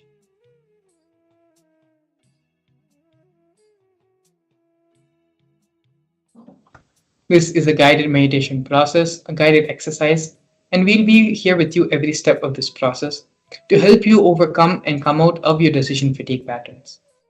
So now please take a few minutes and sit and start penning down. Everywhere in your life you feel that things are happening out of routine, things are happening because it has to happen in a completely uninspired way, which needs to be done and which you feel is a load on your life.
Don't allow yourself to get distracted by things which may be happening in your Varna space around.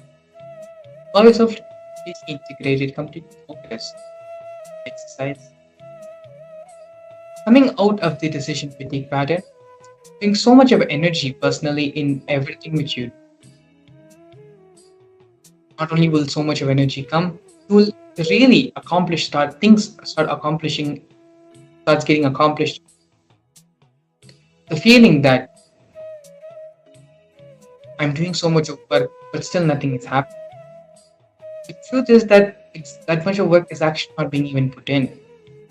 But make yourself feel important to satisfy the ego of yourself that you are important and you are contributing.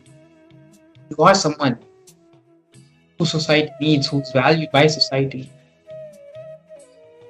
It is unfortunately and ironically the same ego which is preventing you from actually being a contributing member of society. So doing this process and coming out of the decision fatigue pattern, as Swamiji shared earlier, is the only way you can actually really have the energy boost which you need in your life for you to manifest and make things happen the way you want it to happen. This is the ultimate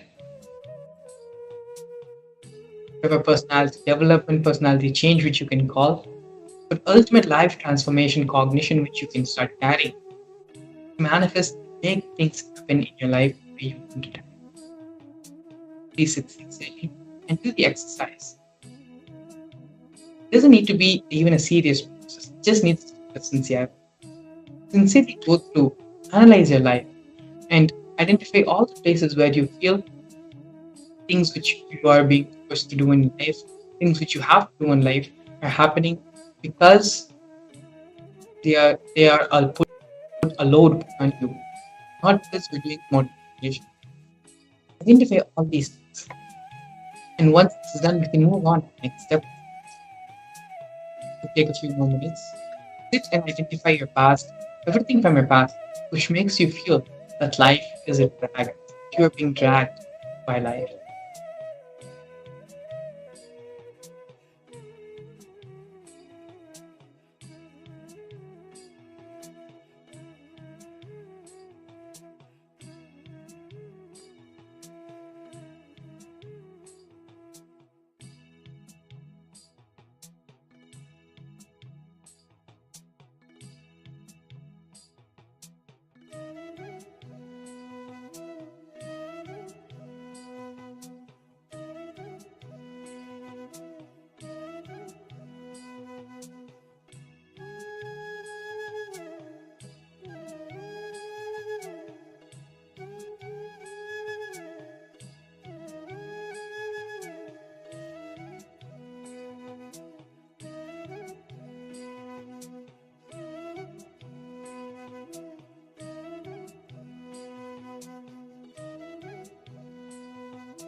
Now entering the next step of the process.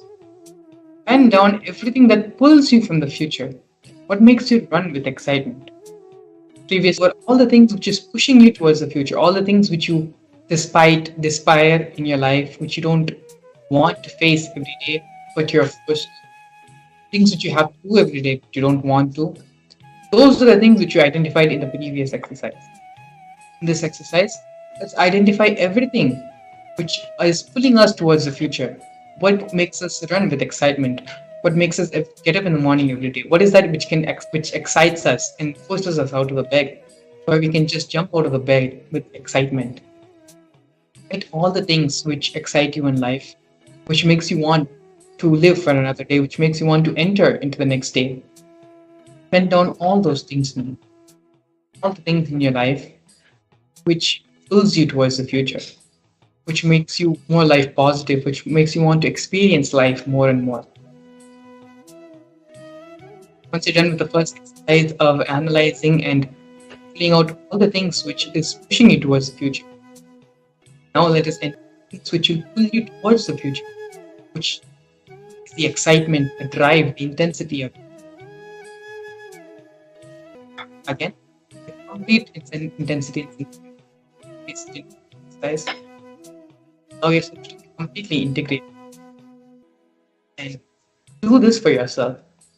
Finally, at the end of the day, this exercise is only to fulfill you, to make you a completely transformed different being.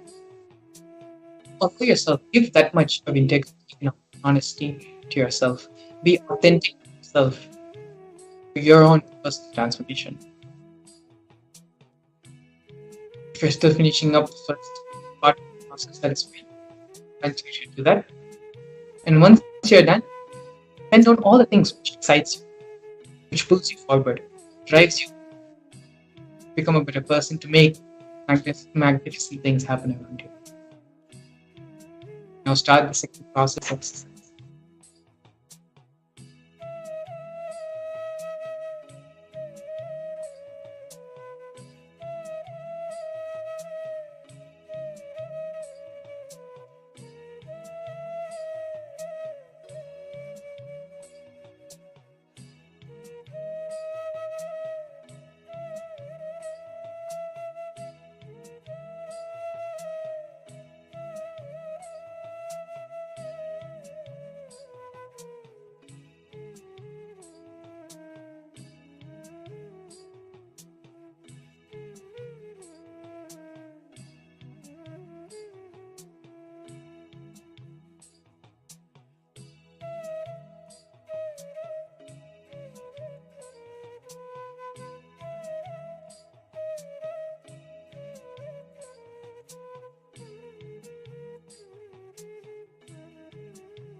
Understand?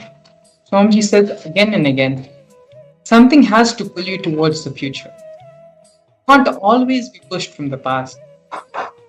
See, being pushed from the past is dragging your life. Something has to pull you from the future. Only then you will run with excitement. Please understand, being pushed by the past, being pulled by the future, there is too big difference. Pushed by the past, you will move in a slow way. But being pulled by the future, you will be flying, you will be dancing. So this science needs to be taught to the world. It is only when you are pulled, when you're excited, enthusiastic, inspired by life, will you actually start living life? Will you actually start becoming younger? It is when we are being pushed by life, when we are suffering with decision fatigue, we become older and death starts approaching very quickly.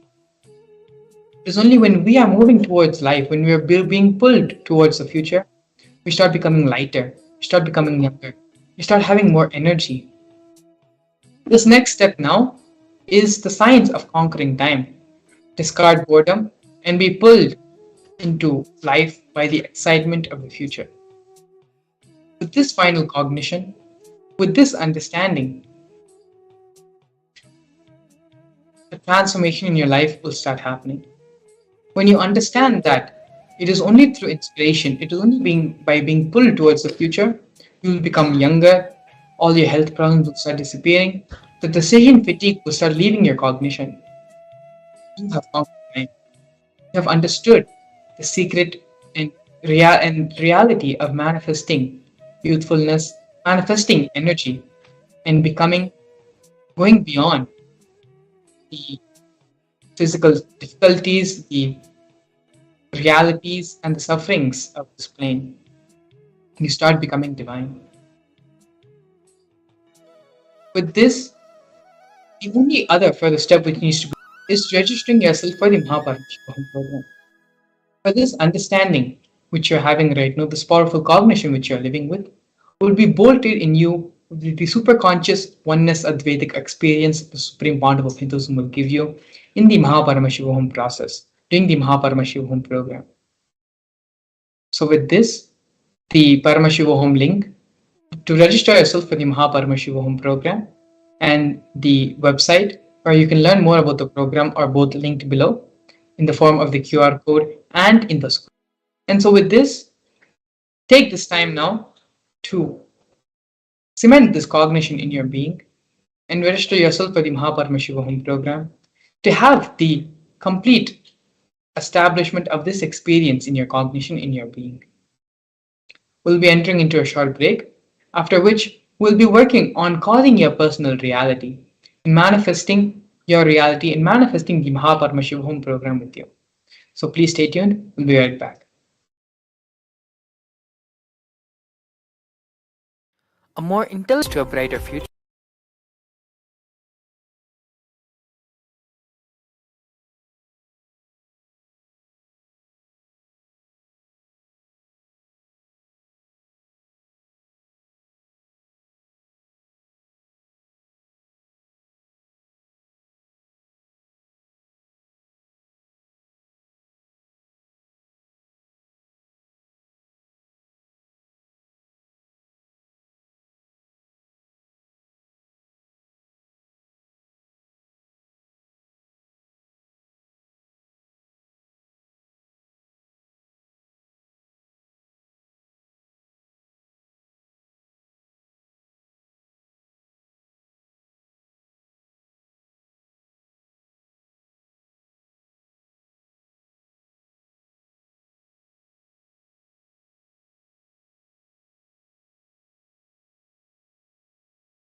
Paramashivam.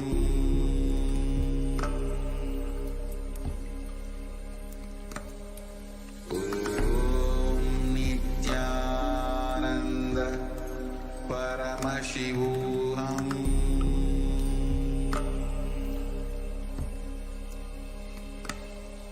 Om Nithyananda Paramashivam.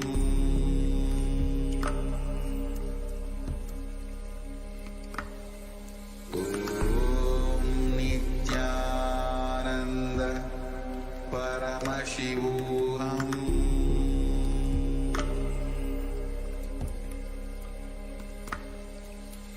Om Nithyananda Paramashivam. Om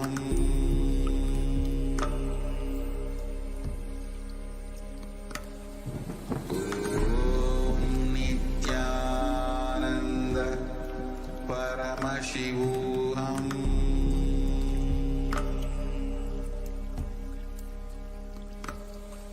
Om Nithyananda Paramashivam.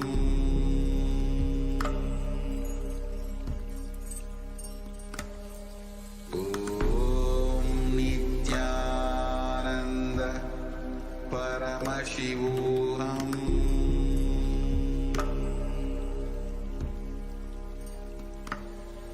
Om Nithyananda Paramashivam.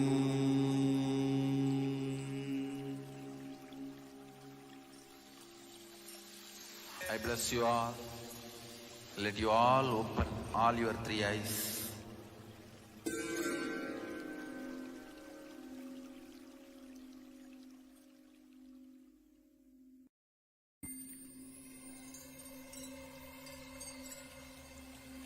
I welcome you all with my love and respect.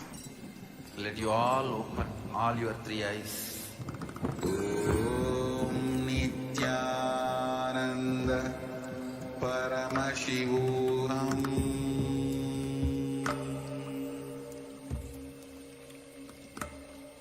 Om Nithyananda Paramashivam.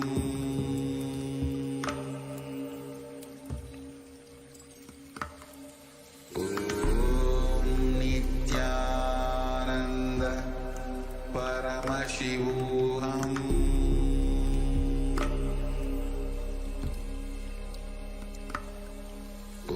Om Nithyananda Paramashivam. Om Nithyananda Paramashivam.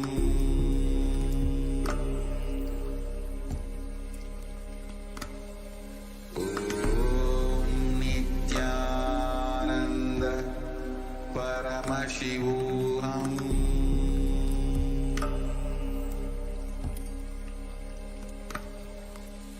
Om Nithyananda Paramashivam.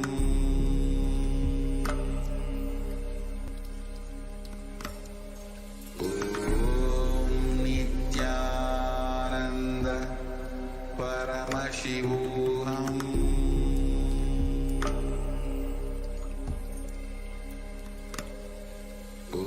Om Nithyananda Paramashivam.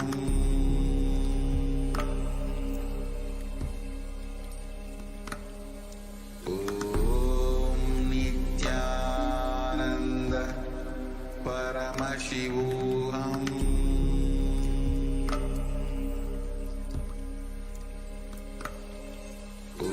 Om Nithyananda Paramashivam.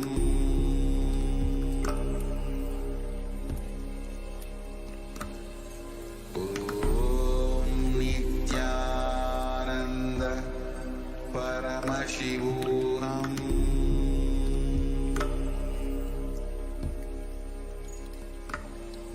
Om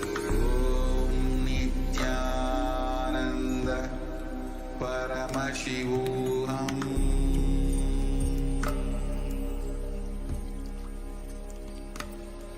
Om Nithyananda Paramashivam.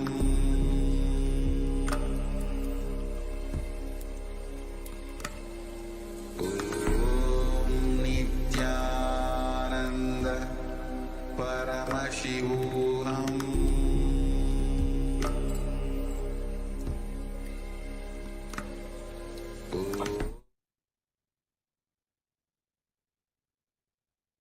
नित्यानन्दं परमसुखदं केवलं ज्ञानमूर्तं द्वन्द्वातीतं गगनसदृशं तत्त्वमस्यादि एकं नित्यं विमलमचलं सर्वदी साक्षिभूतं भावातीतं त्रिगुणरहितं सद्गुरुं तं Namami.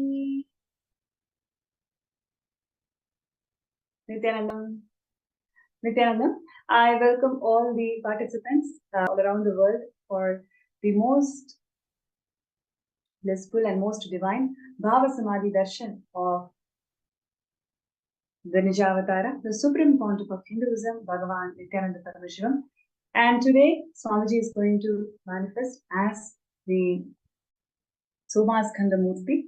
And I'm sure all the participants, amazing time, just receiving these blessings and darshan every single day, having these darshans, which is empowering and life transforming to one and all. And we have lots of positive feedback, positive news all around the world about Kailasa and the recognition that Kailasa is receiving from various countries and United Nations. And in today's segment, we are going to be looking into one of the most important contributions of the Supreme Pontiff of Hinduism, which is reviving the ancient kingdoms. Time and again, Avatar has descended in the planet Earth to revive the Sarvanya Pitas whenever there is a destruction in the Dharma, especially in any of the three pillars of Hinduism, whether it is in terms of language or in terms of the Hindu infrastructures or the Shastras. Whenever there is a decline, whenever there is adharma happening in any of these three pillars, Avatar descends to revive through the Sarvanya Pitas. Swamiji has descended to the planet Earth to revive the Sanatana Hindu Dharma, which is undergoing 2000 plus years of persecution. And Swamiji is the emperor and Guru Mahasamidhanam of 21 ancient kingdoms. And one of the most important kingdom that Swamiji is reviving and bringing it back to life which is Madhurayadinam. And today's segment, we are going to see some of the most important contributions of Swamiji in reviving the Madhurayadinam, which is very, very dear to his heart, where Swamiji is also incarnation of Madurai Meenakshi herself. And just to Madhurayadinam. The Madurai Meenakshi temple, which is actually located in Tamil Nadu, India, it is one of the most popular and very important temples, I would say. It is the spiritual seat of Devi Meenakshi and Lord Somasundareshwara. And literally, the temple town of Madurai is extremely known for its divine leelas of Somasundareshwara and Devi Meenakshi, who lived there, ruled the entire kingdom, and shown the whole of the humanity of what it means to revive this Hindu ecosystem. So, if you take about the lineage of Madhurayadinam, it is about 5,000 years old. And in fact, what we have today in most of the Western civilizations, their own constitutions, their own the jurisprudence, everything is actually a replica of how the Madurai Adinam was functioning. There are enough records in Madurai Adinam which actually shows that the exact jurisprudence that Madurai Adinam had is what was what is followed today in Vatican also. So, so the point that I'm trying to make is it is a very ancient, established, most advanced scientific enlightenment ecosystem that actually flourished in all dimensions of life, So the ancient records clearly suggest that the glory of Madurai Adinam is such. Every single aspect of enlightenment ecosystem literally flourished under this, under the rule of Devi Meenakshi and Lord Somasundareshwara. And the Madurai Adinam is Hindu Adi-Shaivite monastery, and it is actually world's oldest surviving monastic order. It is the world's oldest surviving monastic order. It has this kind of legacy, and Swamiji is the current Guru Mahasannidhanam of this Madurai Adinam. And it is established by the incarnations, like I mentioned, Devi Meenakshi and Bhagavan Somasundareshwara. And literally, they came down and ruled the entire city of Madurai, and it was revived by Nithyananda, and followed by him, several enlightened masters held the greatest seat of Madurai Adinam and shown the whole world the legacy, the spiritual legitimacy, economic legitimacy, and the religious legitimacy of Madurai Adinam to the whole world. And coming into that lineage is what we have Swamiji, who assumed the responsibility of being the Guru Mahasannidhanam of Madurai Adinam in 2012. So,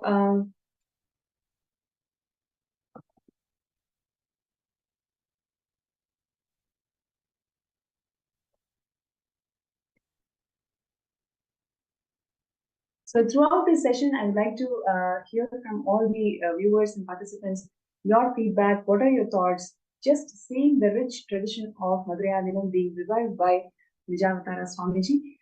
Whatever you'd like to share with us, please feel free to share in the YouTube comments or Facebook comments, and also in the MPSN group. You can actually see a QR code that's being flashed on the screen. You can take a scan of it, and then you'll be directly led to the MPSN group, where you can start posting your comments, feedbacks throughout the session.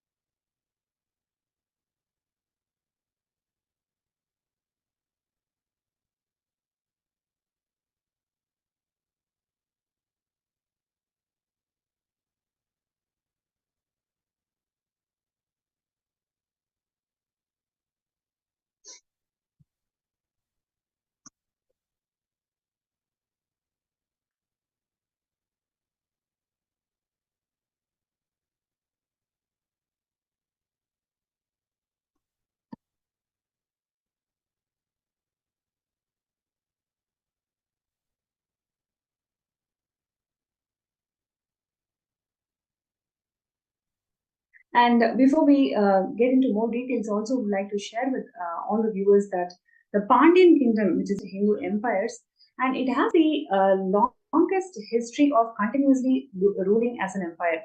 The Guru Mahasannidhanam of Shamala Pita Sarvanya Pita Madurai Adinam was the spiritual head, Guru, and also the political head of the state of this Pandya kingdom, which is a very important statement that I would like to share with all the viewers, that they also act as the political head and they are also the spiritual head of this kingdom. And even in contemporary colonial era, the Madurai Adinam has actually appointed the Guru Mahasannidhanam as the Pandya Niyamana Murai, Pandya's coronation procedure. This actually very clearly shows that the Guru Mahasannidhanam is the spiritual head and as well as the political head of the Madurai Adinam and the Madurai kingdom.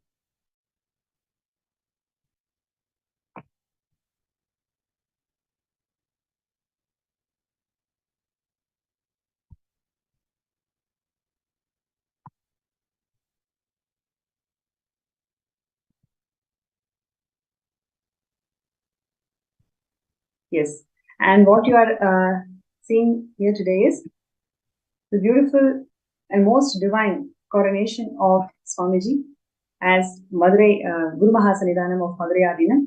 Literally, Devi Meenakshi appeared in the dream of the 292nd Guru Mahasannidhanam, saying that it is going to be Swamiji who will rule the Madurai kingdom as the Guru Mahasannidhanam and the political head of Madurai city.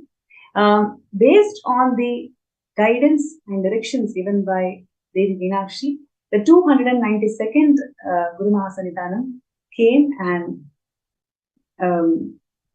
graced with this responsibility that Swamiji has taken up as the 293rd Guru Mahasannidhanam of Madurai. You can see here the grand coronation celebrations happening in Vidadi, where Swamiji is assuming the responsibility as the Guru Mahasannidhanam of Madurai.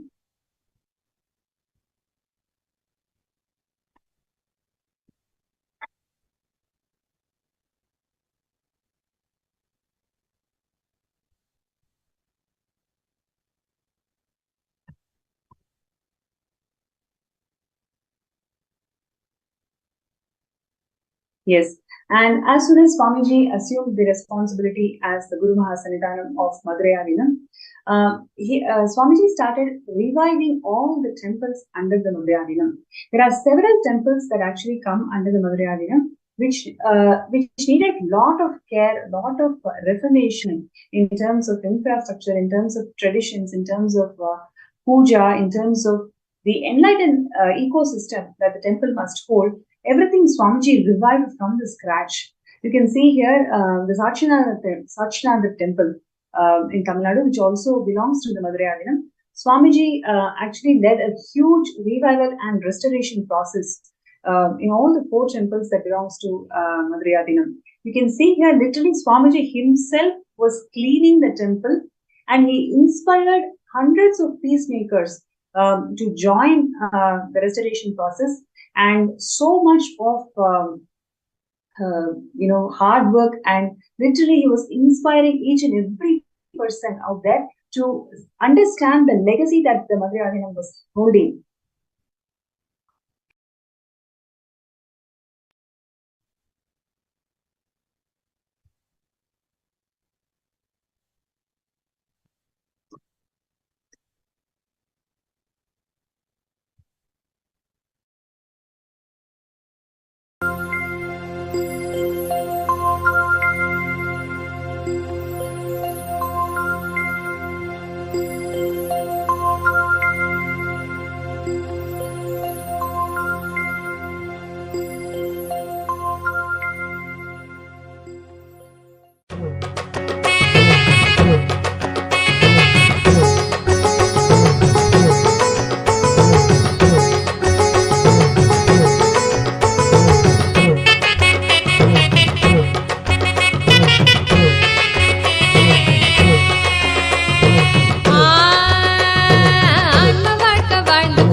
அது எல்லாமே எங்களுக்கு வேத சாஸ்திரம்.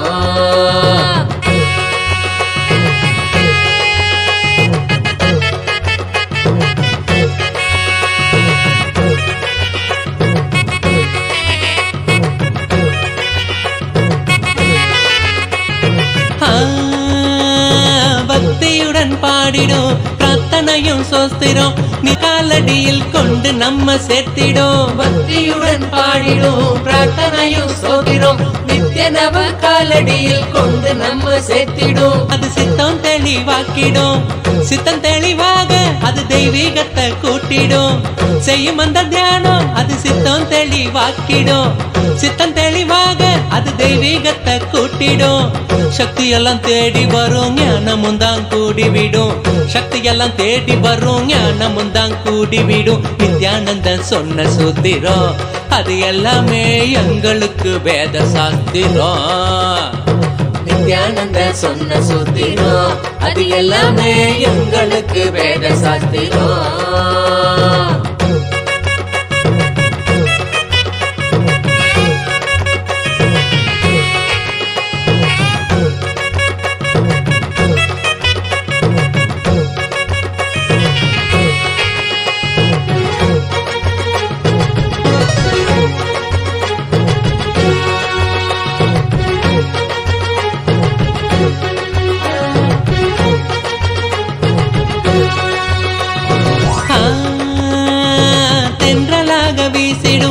தேகந்தான் சிலிர்த்திடும், சொந்தமாக்க எண்ணி விட சேர்ந்திடாம ஓடிடும். தென்றலாக வீசிடும், தேகந்தான் சிலிர்த்திடும், சொந்தமாக்க எண்ணி விட சேர்த்திடாம ஓடிடும்.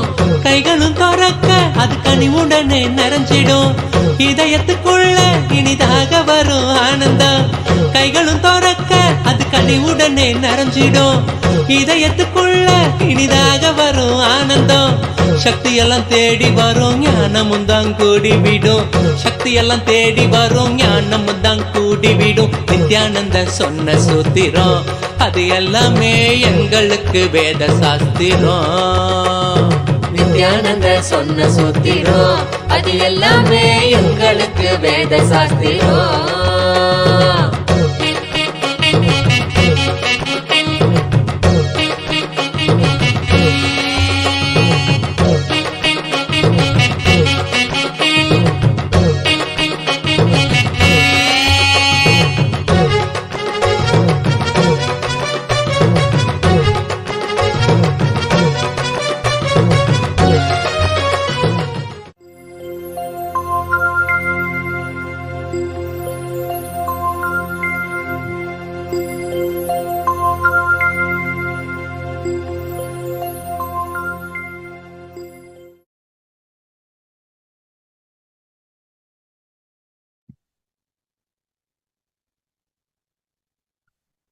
The Madurai Adinam holds the vast and rich heritage for more than 5,000 years of the heritage, where the enlightenment ecosystem that was first originally formed by Devi Meenakshi and Somasundareshwara, and after which literally the ecosystem went through huge persecution by Muslims invaders and also British.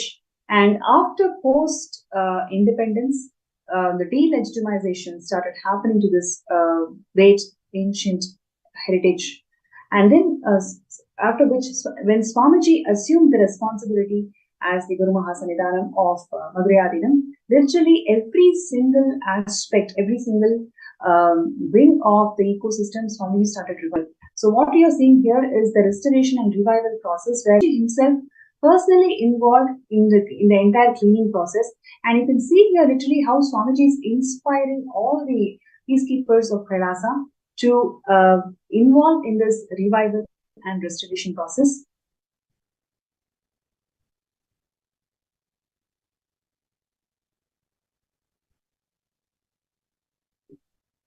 Yes.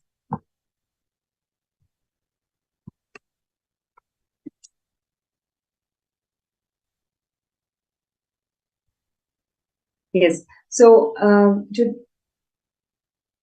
yes, you can see here in 2012, 22nd May, Swamiji is leading the entire restoration process in all the 4 temples of that belongs to Madurai Adinam.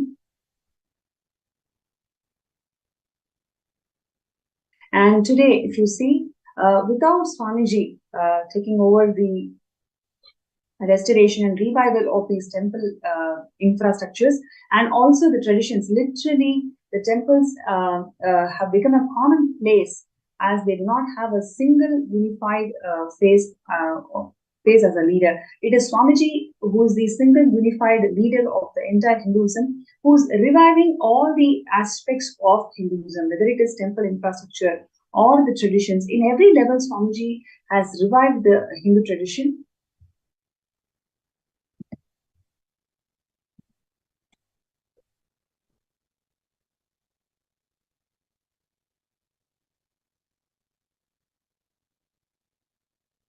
Yes, once again, you can see here how Swamiji is inspecting the entire restoration process and at the same time guiding all the peacekeepers.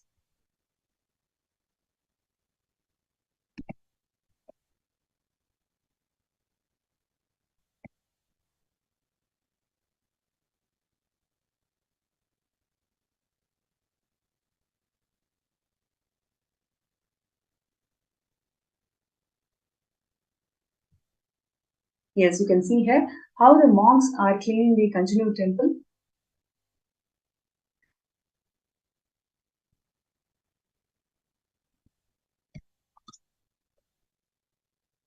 And not only cleaning and restoring temples, Swamiji also revived the Annadan. And the tradition of Annadan that Swamiji started right from 2000, when the mission of Kailasa started, Swamiji revived the Annadan tradition in Madurai Adinam. And literally every single day, 2,000 people used to be fed. And the tradition is continuing even till today. Every single Brahmotsavam, every single Paurnami, every single Amavasya, today's Shamala Peter Sarangati temple, the Madurai Adinam that Swamiji has established, Annadan happens even till today.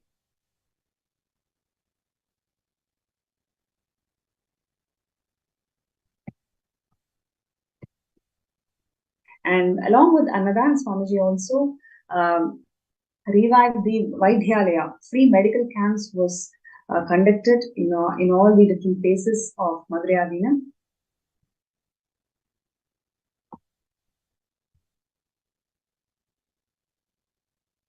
Free multi-speciality medical camps with free diagnosis and treatment was offered to all the people who belong to Madurai Kingdom. And even till today, Swamiji is reviving all the various aspects of Madurai Adinam. And we're going to share with all of you a small segment on how Swamiji is reviving this Shamala Pita Sarangi Pita even till today.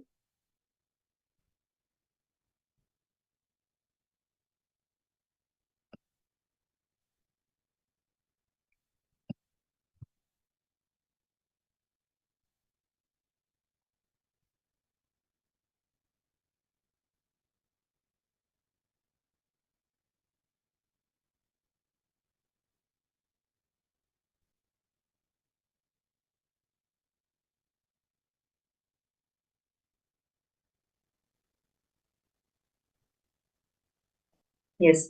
And the current where Swamiji has established the Shamala Pita Sarvangapitam, right next to the temple, Madurai temple, Swamiji had revealed some of the historic revelations about the current Shamala Pita Sarvangapitam.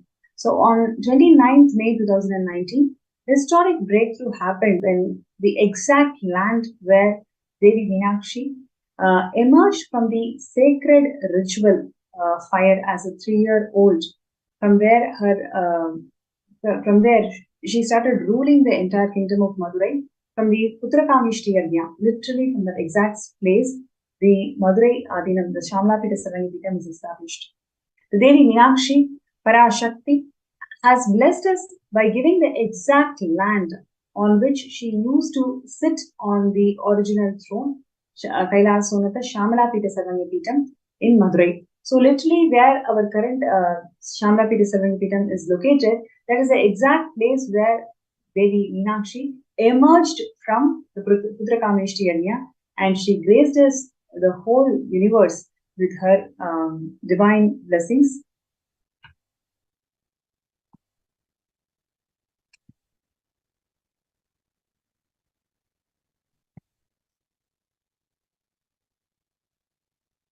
And the revival of Kailasa, established by Paramashivam himself, the cosmic principles as per Sanatana Hindu Dharma, has started with Devi Meenakshi through a divine revelation to Swamiji, showing the exact land where she sat in her original throne, and she was ruling the entire Madurai. So that's the exact place where the Garbha Mandir of the current Shamala Pita Sarangipitam is there.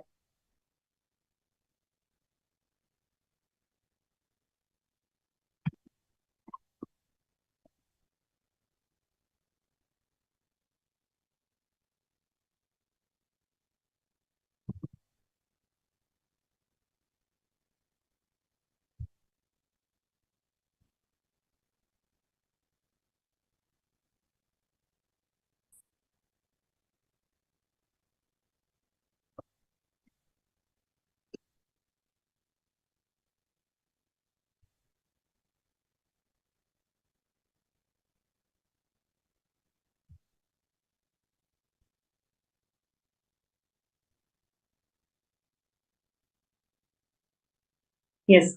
So in his own words, Swamiji said that Devi Meenakshi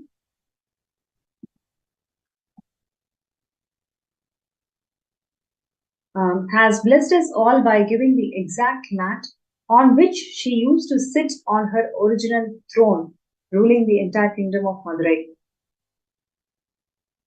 And Swamiji revealed from Akashic readings that this was the very place where the sacred fire of Putrakameshti Homa was lit, and Meenakshi emerged out of this fire.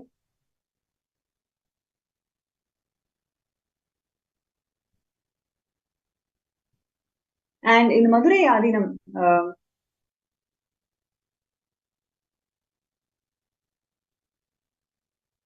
the part of Tirunayadal Puranam, compilation of all the divine plays of Paramashiva and Devi Parashakti, there is a vivid description of a place where Putrakameshti Homa happened. Lines like the Velvi, the Homa conducted by Kuruvarar in the eastern side of the temple, where Lord Indra stays, confirms the location. Literally, the current Shyamala Sarvanya Peetham is exactly located in the same place where the Putrakameshti Yajna was conducted.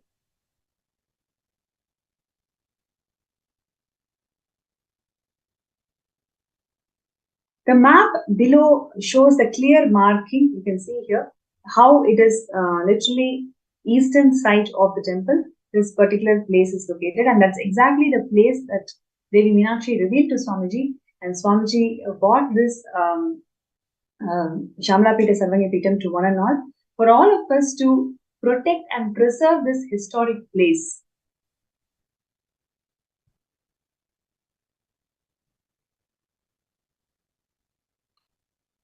And on 6th of June 2019, Swamiji has revived the Shyamala Sarvanya Peetham, the world's oldest apex body of Sanatana Hindu Dharma, and it is now being revived to become the world's largest apex body of Hinduism.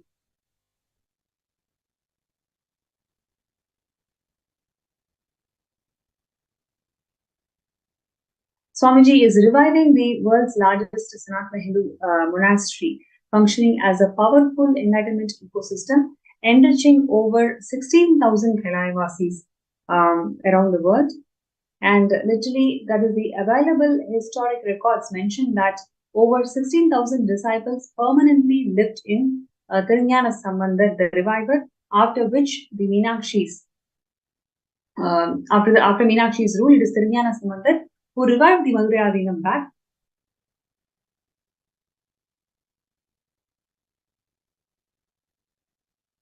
Now, what you're seeing here is the beautiful pictures of the current Shyamala Sarvanya Peetham, which is located inside the Madurai Devi temple. And every day, Nitya Puja of offerings happen to the deities of Meenakshi, Somasundareshwara, and Tirunjana Sambandhar, and Swamiji himself.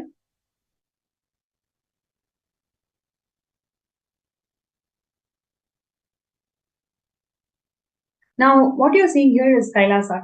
Kailasa is the ancient enlightened ecosystem established by Paramashiva thousands of years ago. And now Swamiji is reviving Kailasa to its original glory.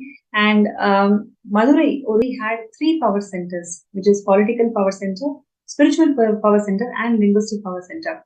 Swamiji is the current head of all the 3 power centers of Madurai Kingdom, and he is reviving all of these power centers to its original glory.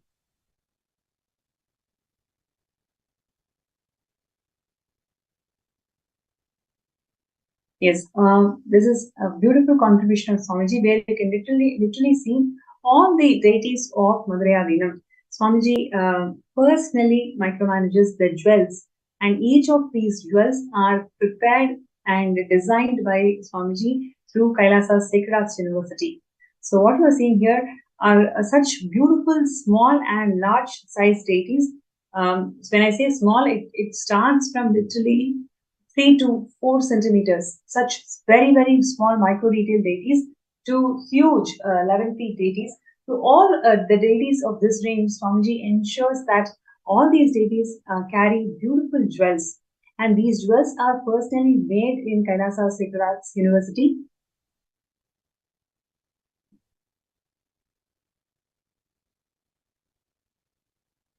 Yes, so the world's largest Sacred Arts University, the place where gods take birth, literally Archavataras, they are given birth in this university. And this will be the largest workshop of all of its kind, whether it is in terms of deities or their paraphernalia or the decorative items. Every single thing Swamiji has acquired and made it in this Sacred Arts University, and the whole thing is shipped to various temples around the world. This art of making deities being practiced in such a huge scale will not just be enlightening the next generation, but it actually revives a lot more generations and a lot more youngsters to start following Hinduism.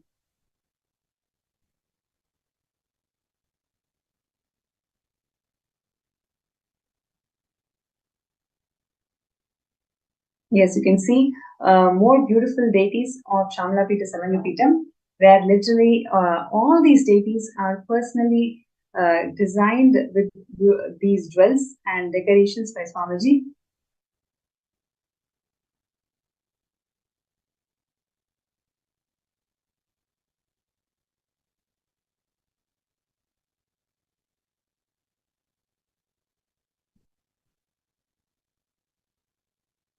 And all the Brahmotsavams that are being conducted in Shamalapita Sarangapitam, from the Madhurayadinam, Swamiji personally enriched all of us with the right context and right understanding that it is really Devi Meenakshi and Lord Somasundareshwara is gracing the town of Madurai whenever this Mandagapadi happens, whenever the Brahmotsavams are celebrated. When the Archavatara graces from the temple, it is literally Devi Meenakshi and Lord Somasundareshwara is gracing the entire Madurai kingdom. So till today, Swamiji offers his respects to Devi Meenakshi and Bhagavan Somasundareshwara. He personally graces into a video conferencing to the whole world as a representation of Devi Meenakshi herself and Paramashiva himself. Swamiji literally as Nijavatara, he graces the whole world whenever the deity steps out of the temple. So even till today, all the Brahmotsavams, all the moments when the deity graces the entire Madurai temple for Mandagapadi, Swamiji graces the Madurai temple, and he offers the respects to the Archavataras, and at the same time as Nijavatara, he graces the whole world with his presence. And what you're seeing here is one other contribution where the science of yoga that's being revived in the Shamalapita Sarangapitam. And we also saw the temple tower is being always projected. The Indra Vimana is always projected in Kailasa's digital platforms in such a way that people around the world, all the Hindus around the world, can take the darshan of Indra Vimana of Madhurayadinam. And Swamiji is reviving the Rajavidya Gurukul through Madhurayadinam. Literally world's largest Rajavidya Gurukul Swamiji wants to establish in Madhurayadinam. And literally like how it used to be when Meenakshi used to rule the Madhurayadinam, Swamiji wants to revive all its aspects, whether it is temple, whether it is Gurukul, whether it is Goshala, every single aspect and pillars of Hinduism, Swamiji wants to revive.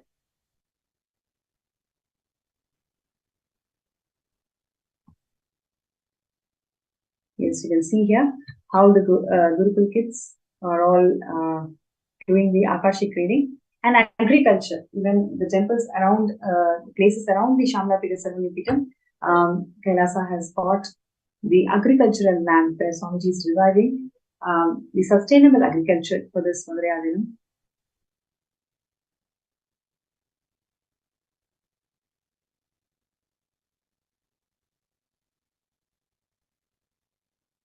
And Annadan, like I mentioned, Annadan is continuously happening every single Brahmotsavam, every single Mandagapadi days, Paurnami and Amavasya. The Shamalapita Sarangapitam is literally offering the Satvik Annadan to the entire kingdom of Madurai. Almost 5,000 people come and take the prasada from Shamalapita Sarangapitam every day whenever there is an Annadan.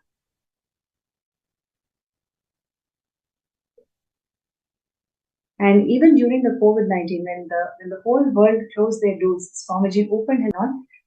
What you're seeing here is the Annadan that used to happen during the COVID-19 period.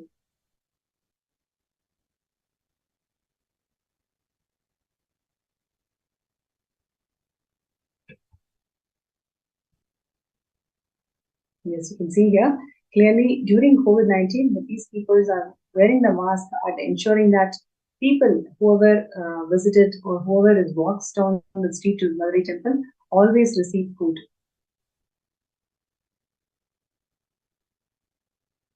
And Swamiji also takes care of the Goshala, cow shelters in Valdayadina.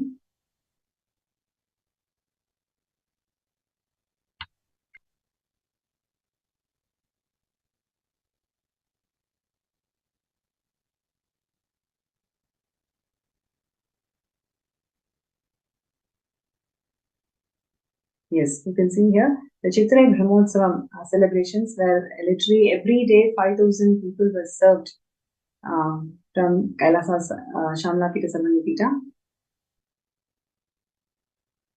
And like this, many more humanitarian services are continuing even till today for the revival of Madurai.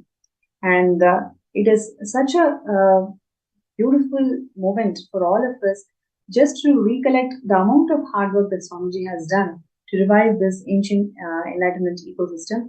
Literally 5,000 years of history and heritage that the Madurai holds even till today.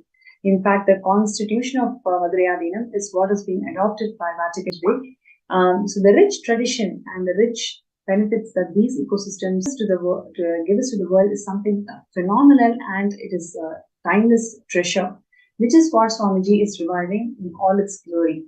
And so if you feel many such ancient enlightenment ecosystems Swamiji wants to revive, and that is what he wants to do through the Savanyapita.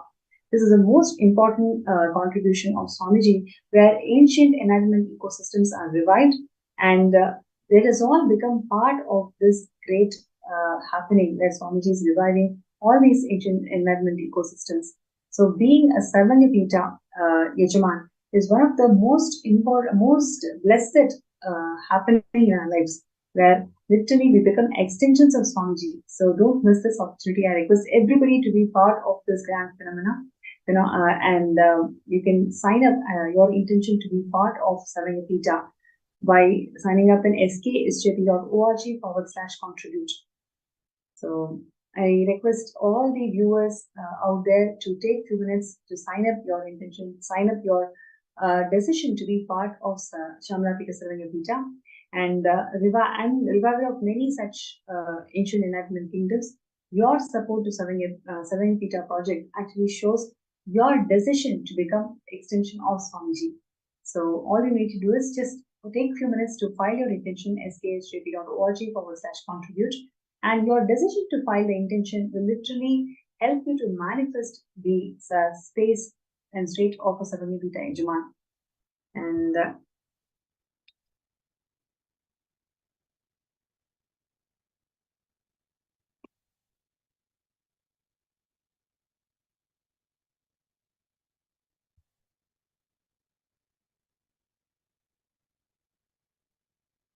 yes, and Swamiji has always told all of us that all we need to do is set the intention and work for it. When we take that first step, Swamiji is going to move million planets for us. All it requires is our intention to start our journey.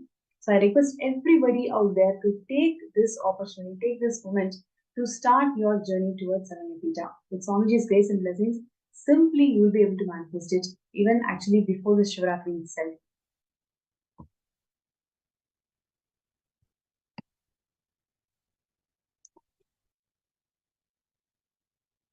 And today, joining with me is Indra Vishwanath, Asha Vishwanath from California.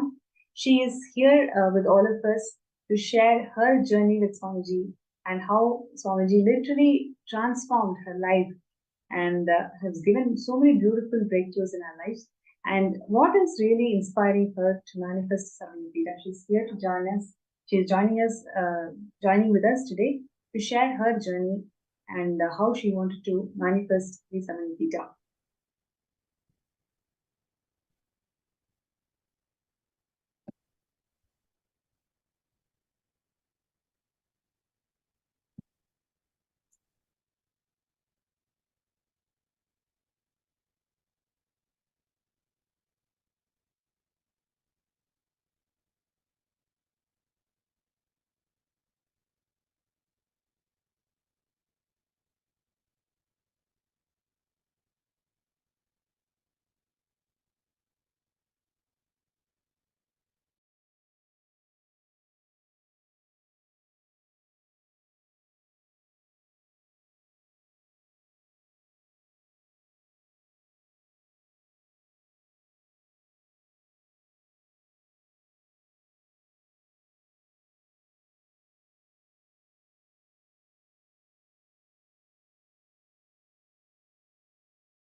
Many people asked me, Swamiji, why did you leave such a huge empire you built in India and sitting somewhere in one corner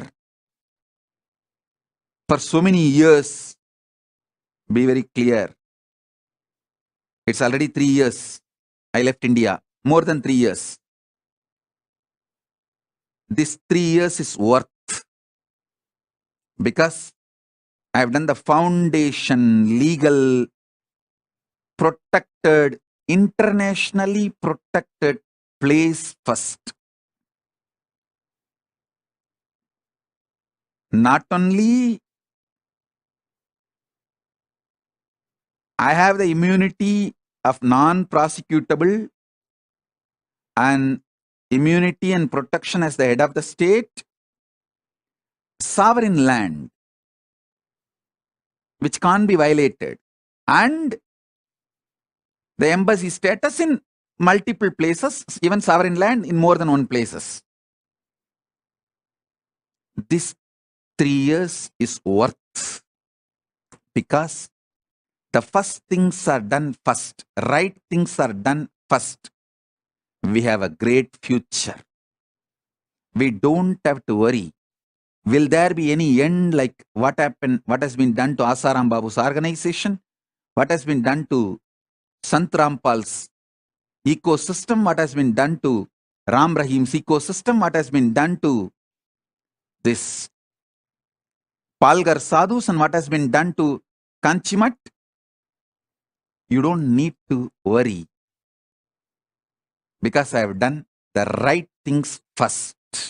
That's a spend little time, study how each Hindu ecosystem is persecuted in last 100 years. Listen, whether Kanchimat or Asaram Babu or Ram Rahim or Sant Rampal or Shivashankar Baba, all of them, all their organizations, with so much of hard work, they build the Hindu ecosystem like a beautiful honeycomb. But just some thief comes and robs the whole thing and takes it away. But again, you guys Hindus will work hard and build it like a honeycomb. Again, somebody else will come and steal. Be very clear, I am not interested in this game. That is why I decided very clearly, I will build the fort first, proper stone fort, then build the honeycomb, so it will stay forever and work forever, support the Hindus forever, keep the Hindu ecosystem forever alive. Be very clear. I understood this secret. I started my public life at the age of 16. Within 10 years, by 25, I understood. Without making a proper protection system, any immunity from all prosecution in writing, legally valid, from the British government till the British time.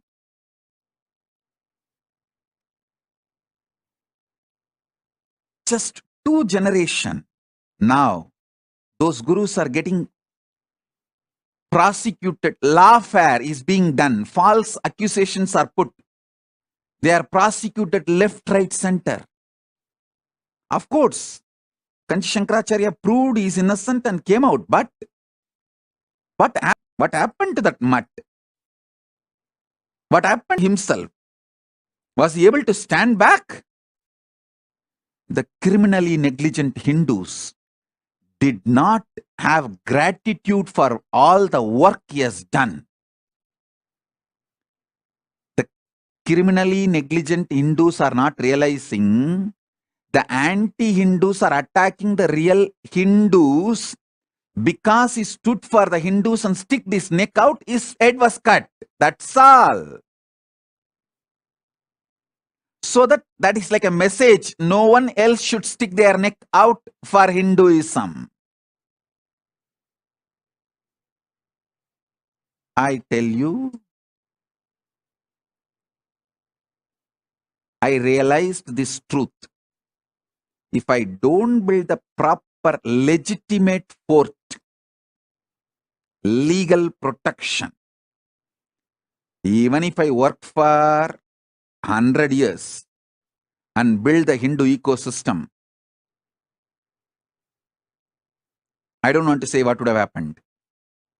I know very clearly. I know very clearly. I know very clearly.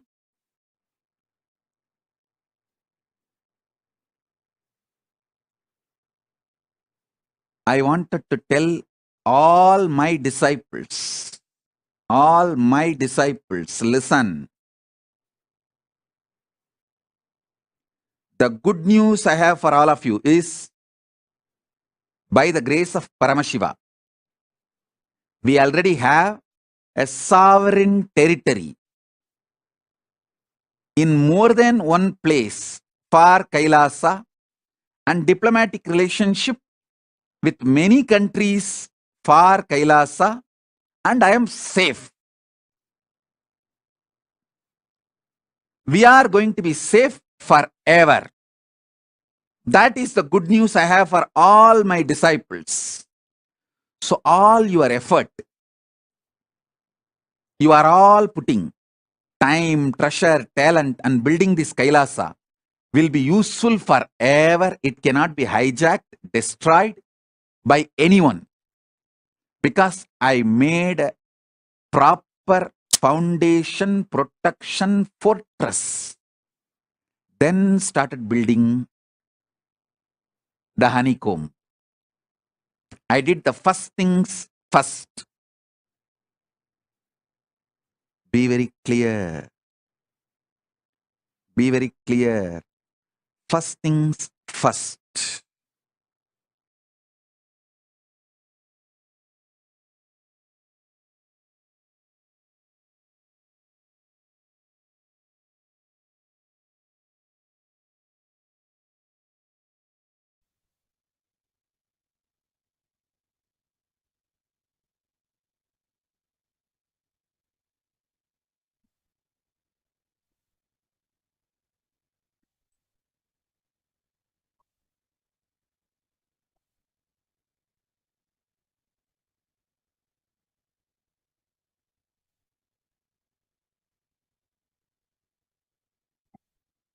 Yes, Swamiji has created this Kailasa nation, bringing that legitimacy to all the Hindus by giving us all the first nation, the sovereign nation of Kailasa, doing the first thing first in such a way that everything that we contribute towards Kailasa is going to protect forever.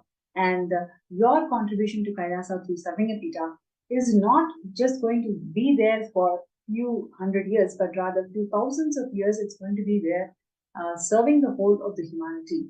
So your decision to become a Sarvingapita Yajman is going to serve the humanity eternally. And on that note, it's my pleasure to welcome Ma Indra, Ma Asha Vishwanath from California to our segment today. Nithyananda.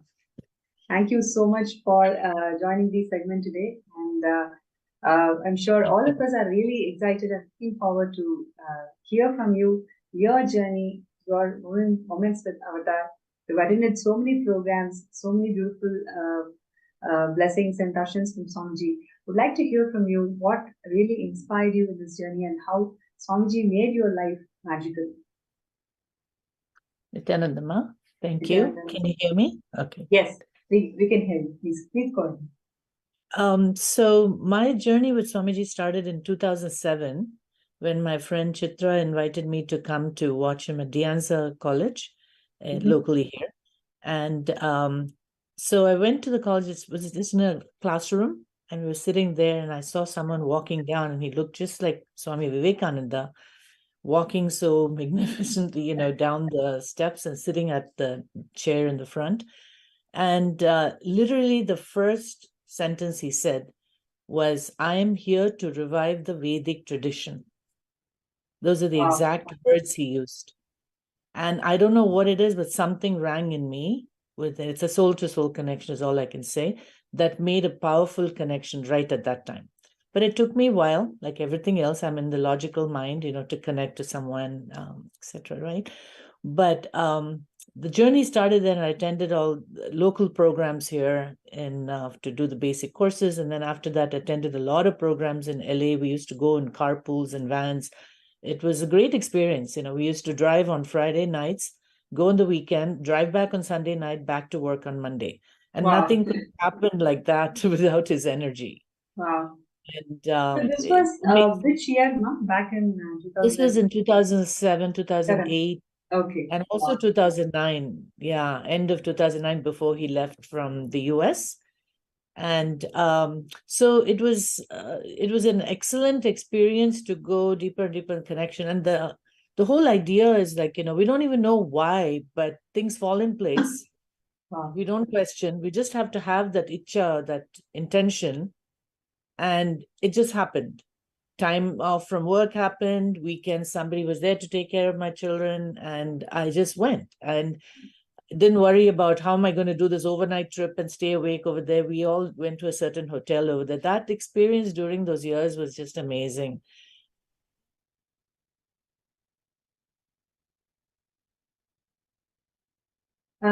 Ma Asha, I'm not able Yeah. to hear you. Oh, Yeah, now I can hear you. Please better? go. Yeah. Yeah. So he had invited me to, and he said, as part of the darshan, he said, make sure that you come to the LA temple inauguration. Okay. And I said, yes, Swamiji. And I said, okay. And then later on, they were planning to do on a certain date. I was planning to go there at that time, make it earlier. And I didn't know about that. And I was at a friend's house and I was talking to her about Swamiji, and I was just typing in the word Nithyananda, getting into the website. As I'm doing that, I get a call from LA, and immediately they say, I'm part of the San Jose Sangha here, right? So I'm here in San Jose area. And so we all used to group and go. And then this friend was just talking to me, and immediately I get a phone call from LA, and they're saying, oh, we're opening earlier, come over. And that's it, right? Right when I'm telling someone, enriching someone, that happens. And then after that, I'm figuring out, okay, now how am I going to take time off? How am I going to manage the house, leave the house and leave the kids, etc.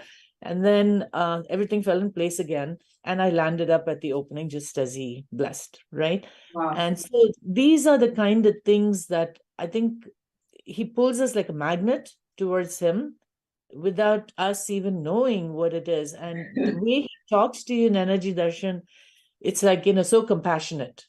And there's someone there to take care of you, your father, your mother, everything, right? And then similarly in India, when I went to all the programs also, right, we look forward to that Energy Darshan. And of course, when you go up there, we forget everything because we don't want anything. We're just completely blank. So I always made sure I wrote down on paper. Sometimes I'd be embarrassed. I've got 2 sheets of paper. One time I wrote a very short one. And then I somebody on the side who was helping one of the volunteers was showing him the sheet. And I'm wondering and I'm thinking, it's like, oh, okay, he blessed me, but he didn't look at my sheet. And then I was feeling sad. I said, okay, that's okay. Maybe, he just didn't look at it, whatever. And whatever I wrote on that, I'd asked for a special darshan for the next day, during the next day darshan. And that's exactly what happened. Oh, and, wow. Yeah, that means he's read it. And I didn't see him looking at the paper, right? So that doubt was cleared. And very often, he with the conversation, he'll bring up and ask questions, etc. So that journey kept going, of course, been to so many programs in India and over here. And each time it only gets us closer and closer to the oneness. And there's never a dull moment, literally. Nothing is repeated. Everything is new. Every 2 weeks is bringing something new. And when he did the kriyas, I used to go from work directly to the temple, our San Jose temple, which is in Milpitas. And I will go every evening after work, just a new kriya every night. And I never knew that I could ever do something like, Nirahara Samyama, right? Couple of times I just went back, but then he asked us to come to the temple every day for darshan. That made such a huge difference to make that happen. And so, being part of with, as part of the Sangha, doing so many things. And there's so many stories that, make us sting. And the key thing is, when we are really troubled for something and something's bothering us, someone from the Sangha will call, or we'll watch a satsang, or we'll read something. It just happens. And this has happened to other people too. They'll say, you called at the right time. Can you go for a walk with me? Can we talk? And so amongst us devotees itself, that'll happen. Sometimes the message will come from somebody outside of the Sangha too, but somehow we know that he's hearing it. And attending these Zoom programs these days is such a blessing, because throughout COVID, I think we're just gliding through. I have no idea how those 2.5 years went by sitting inside. And I'm a person who's always going outdoors, and there's so much to do. But kind of shapes the path also, like, what you want to go and what you want to do, etc. Everything keeps changing as we go along. And as far as the Sarvangapita Ejaman, that the intention was, it was clear. It's just to want to be part of the Kailasa, right? So that's why that intention was there and came up strong. You start in a small way, but I know things will happen, things will fall in place, and I'll be able to reach it. I just have to trust and surrender, learning more and more to surrender, and talk to Swamiji about that. And that's why all the blessings we get when we do all these PSM programs, MPSM program, I should say, online is it's an amazing experience, and people should definitely make their attempts to attend these programs, because it does take us into a different space completely. And each of us, the key thing is, each of us have our own experiences in our own ways. There's nothing big or nothing small. And this was taught to me, like the person who, one of the sannyasis who was here in San Jose, when I went for my first IA in Inner Awakening in 2012. And she said, go with no expectations. Experiences of everybody is very different. And we did the best people. Yeah, it's like, when we've met in programs also before, it's like we share with each other, right? And then we learn so much and get inspired. It's like a fire spark. This sparks us. And Ma Snemai, Ma Divyananda, all of them in our local Sangha, they work so hard to keep us all connected, re-invite us, and so warm. So many pujas we have in our temple. All those make a huge difference in our life to face challenges. And life's not easy all the time, right? Each of us have our own challenges. That's so beautiful, Mad, because you brought various elements, like how Swamiji attends to each and every darshan. I also remember so many moments, in the initial days. We write pages and pages and give it to Swamiji. He just takes a look at it and then that's it. He attends to every single line. He remembers it, and the next day or the next coming days, Swamiji will tell the exact line, whatever we wrote, and then says, okay, you've written this, and I'm attending to this. This is how you're going to come out of this problem.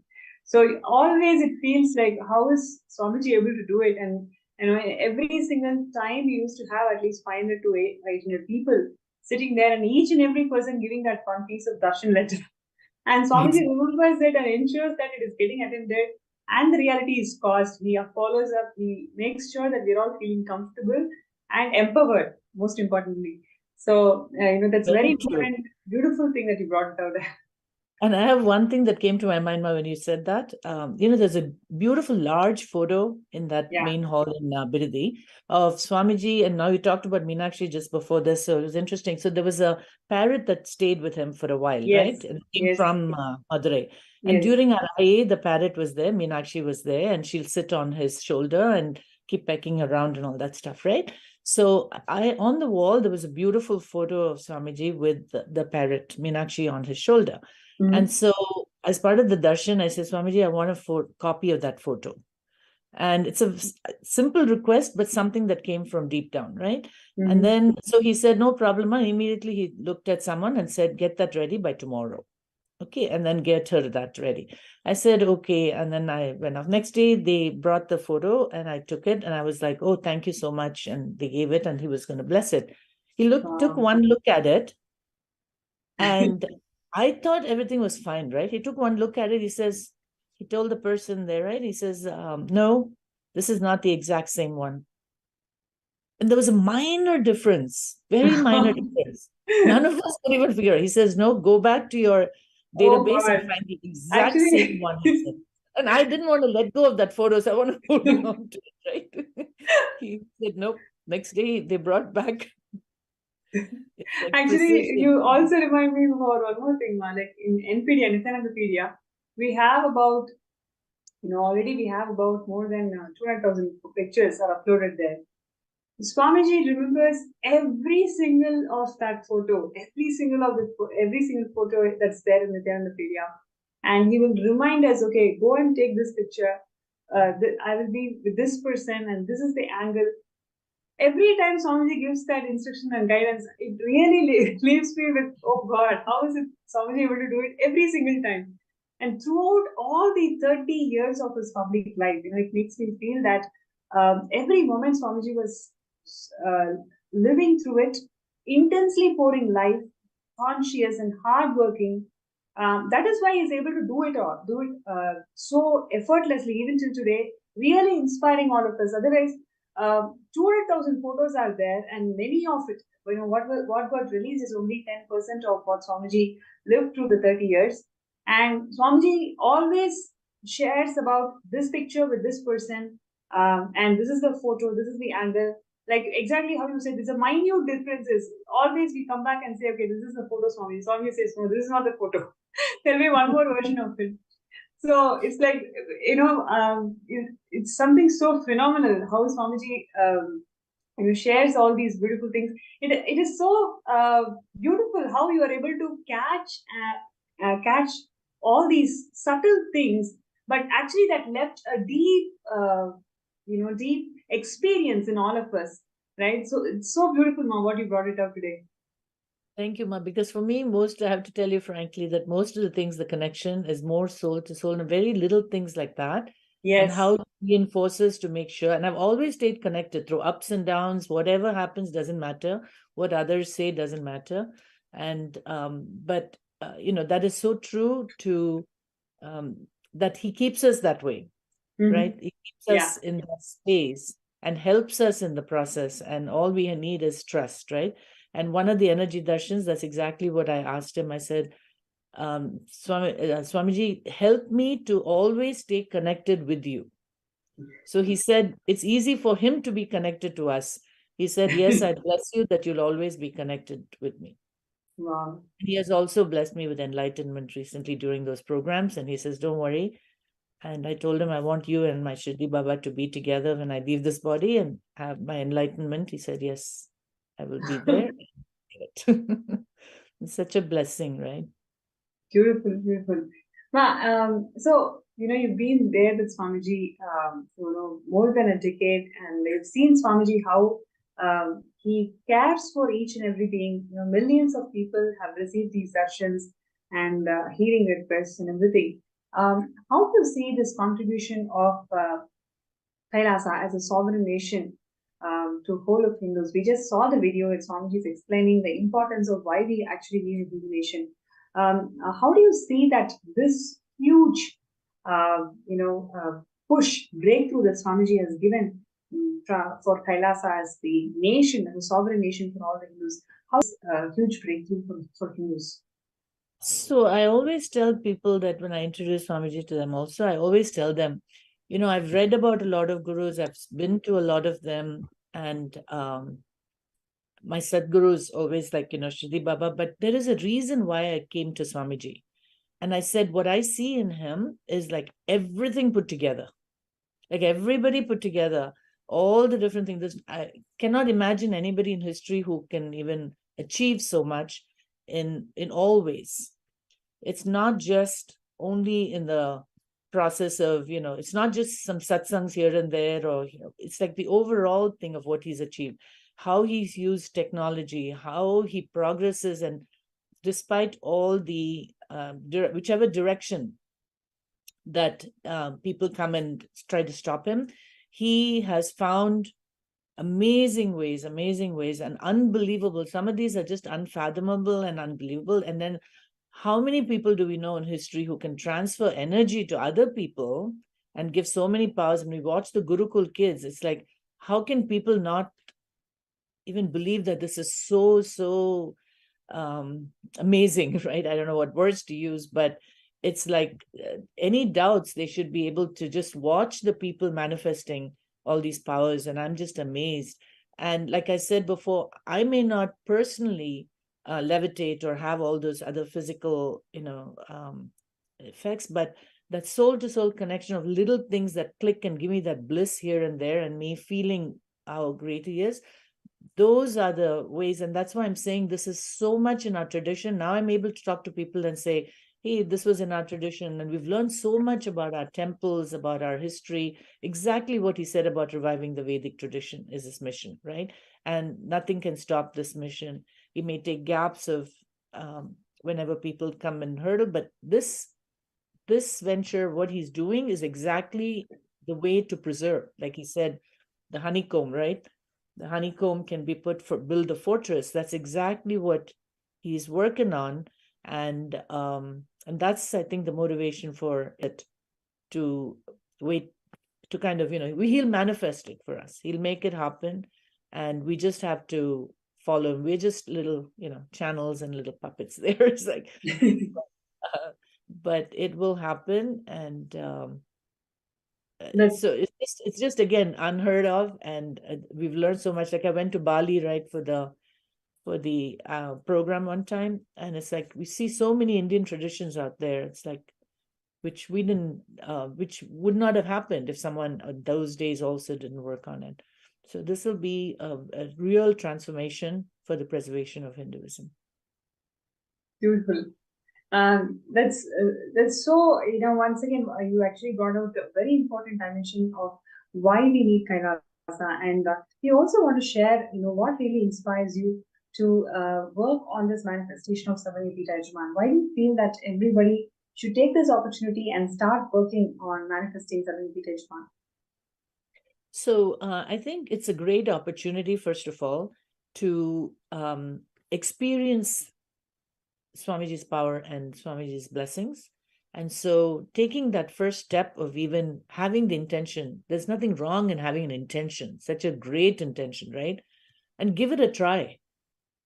Just ride along, go for a ride, see what all happens, hear the stories of other people and believe. And the biggest problem I have also is self-doubt. Oh, it's going to happen to others, but not me. So you got to keep pushing that aside and say, yes, it's possible for me too.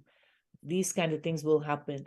And that's why I think, just as Swamiji says, manifestation of power, just play with it. So this is a big play, but don't think of it as big. Just give it a shot and say, hey, these things are going to happen. I just need to first clear my inner space and be open and to receive it. And Beautiful. once we have a strong Ichcha, we know in the Hindu tradition, strong Ichcha is a sincere one, is what is going to make things happen, right? And so how it happens, we don't know. Everyone has their own story. And so, so if somebody wants to be another storyteller by telling what happens, then this is the chance, start small, and then you'll find a way. It'll just keep happening. And I'm sure there's so many people who've already reached a state who can say that. So have that trust and, the Shraddha. That's really beautiful, Ma. Just having that intention strongly, and we taking our steps, whatever we can from our understanding and capacity. When we start taking the steps, Swamiji, with his grace and compassion, is going to bless us all with millions of opportunities and possibilities on which how we can manifest this reality of becoming the Samadhi Yajman. And it's really a pleasure to have you today. So many beautiful nuances, so many beautiful dimensions you brought in. All about Swamiji. Thank you so much for that. I'm sure all the viewers are enjoying the segment as much as I am personally doing. Thank you so much, ma'am. Thank you so much, Nithyananda. Nithyananda.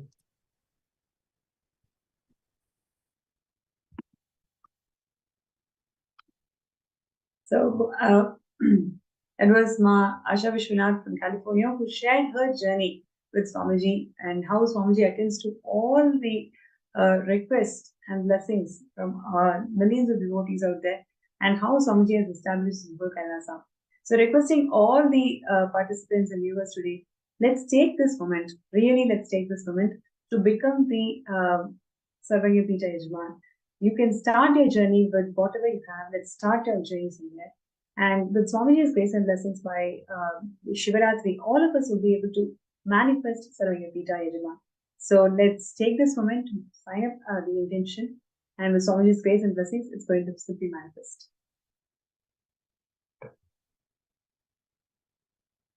Right. Now, also, let us do the third eye scan for people. Whoever has not got the breakthrough yet, you're looking for really a solution how we can overcome this issue and manifest Sarvapita.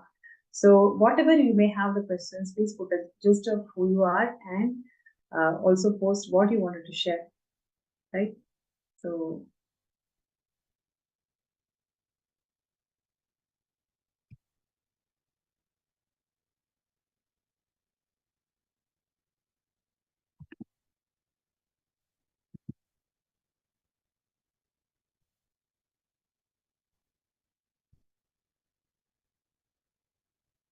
yes.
So requesting all the participants and viewers today, whoever wants a third eye scan with Swamiji's grace and blessings, let us all sit together and work sincerely towards manifesting Samadhi by Shivaratri.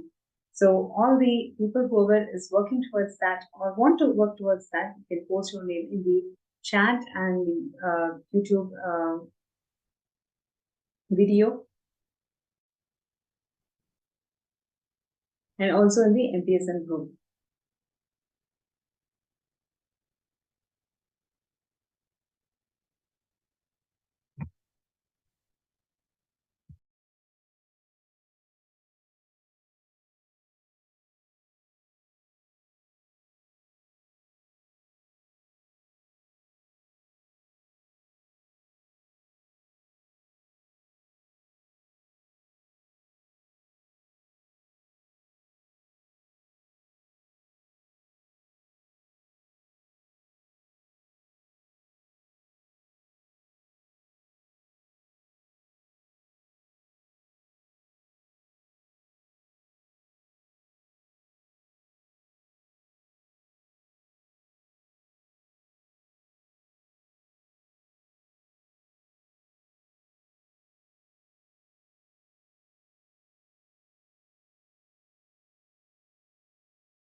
Yes.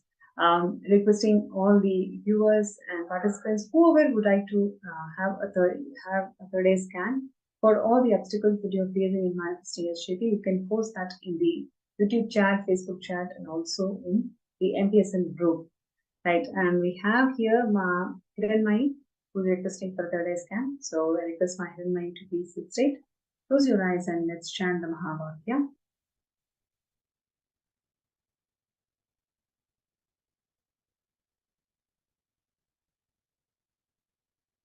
Om Nithyananda Paramashivam. Om Nithyananda Paramashivam. Om Nithyananda Paramashivam.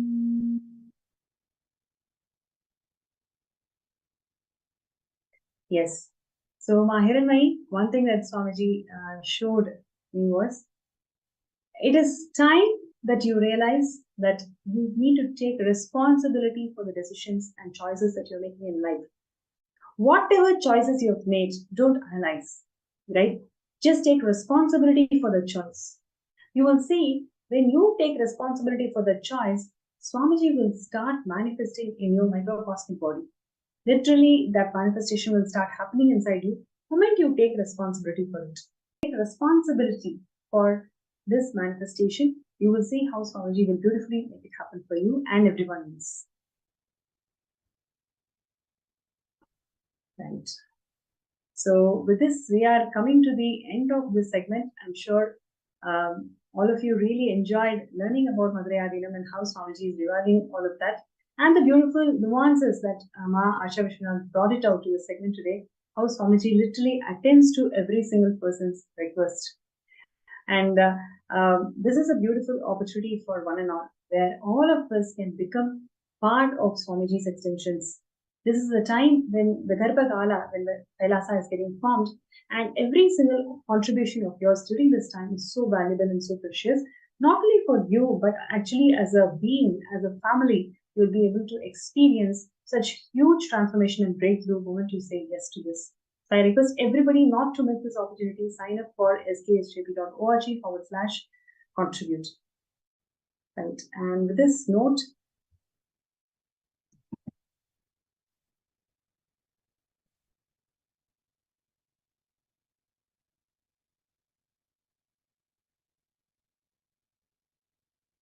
yes, and with this note, we will be moving to the next segment, the most awaited moment of the day, which is receiving the Bhava Samadhi Darshan of the Supreme Pontiff of Hinduism manifesting as the Somaskandhar Murthy.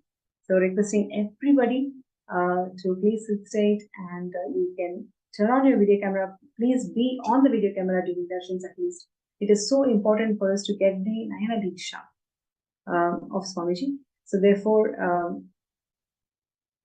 requesting everybody to take this moment and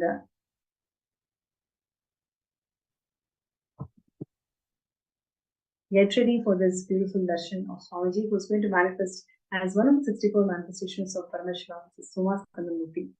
And let's get ready.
Yes.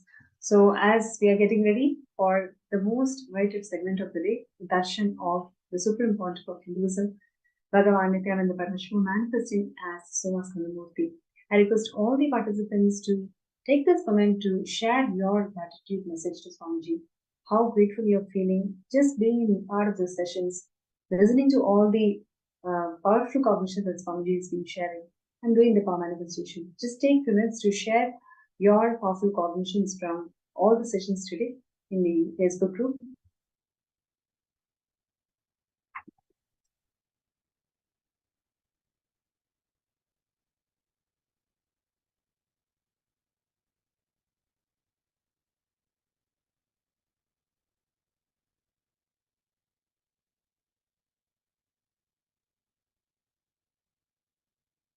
Yes. And one other thing that I would like to share with all of you is being part of Sarvanyapita. It is the best gift that you can give to yourself.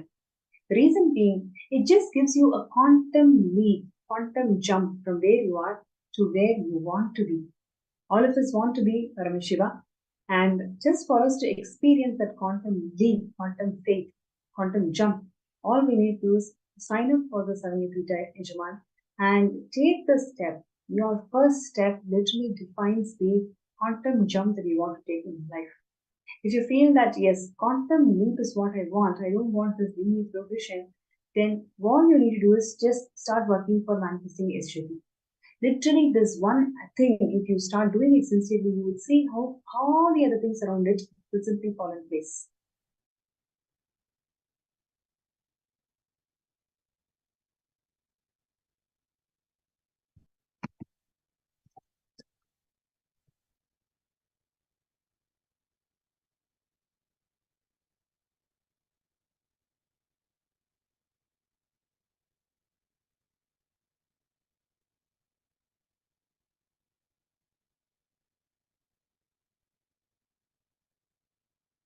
Right?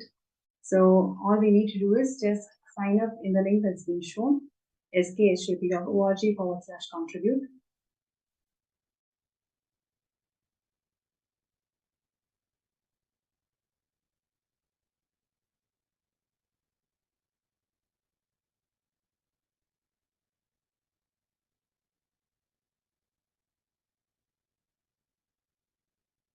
Yes, and let us all get ready for this amazing darshan.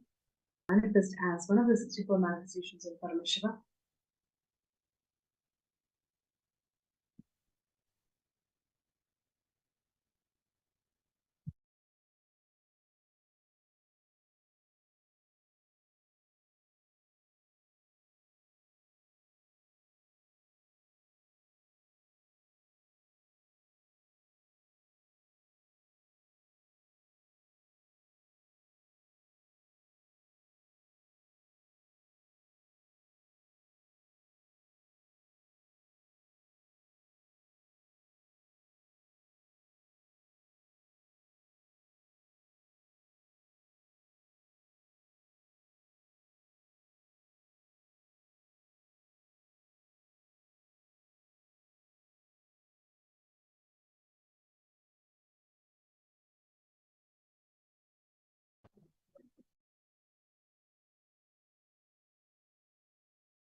Nithyanandam. Nithyanandam. We just had a very beautiful session listening how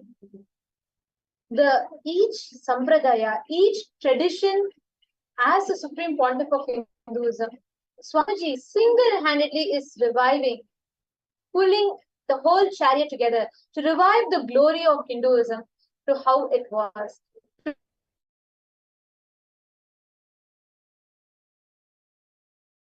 To bring it all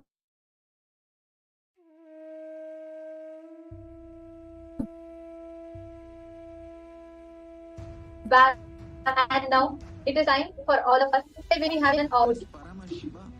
Inhale and exhale deeply with 25 heads and 75 eyes visualize, meditate, connect with him.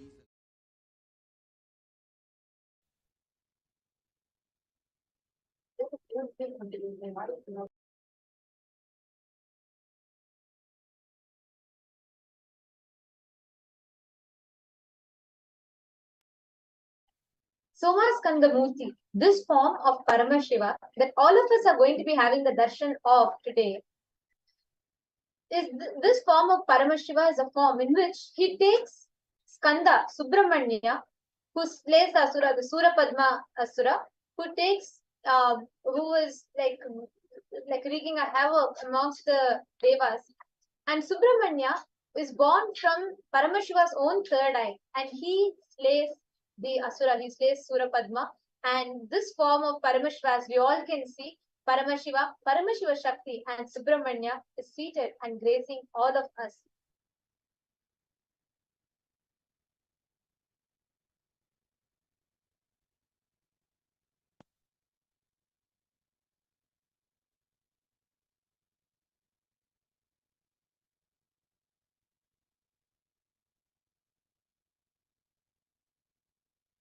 Somaskandhar is a form of Paramashiva, where so once happens that when Surapadma starts wreaking a havoc amongst the Devas, he is unable to handle, all the Devas are unable to handle, and they all go and pray, and they are all unable to withstand the tortures of Surapadma. And all the Devas appeal to Paramashiva, and Paramashiva is able to take down the demonic Asura, and thus the birth of Subramanya happens. Very beautifully, Paramashiva says how it just creates Subramanya through his third eye. And just as from a flame of his third eye, Subramanya manifests, he happens. So it's a very, very beautiful description or happening. And Subramanya is a unique expression of Paramashiva's bioenergy from his third eye. The male component, bioenergy, is Paramashiva's. The female component, the biomemory, is from Paramashiva Shakti.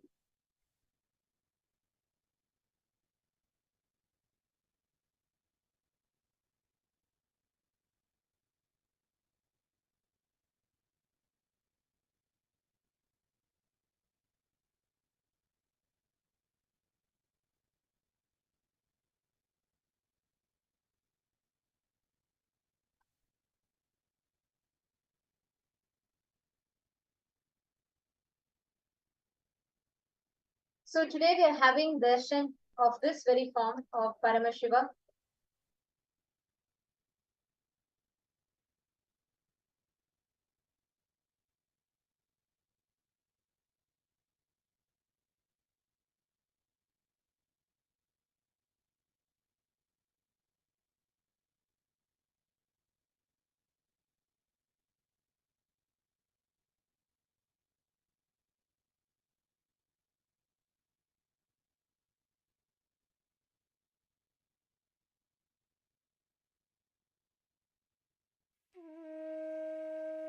Yes.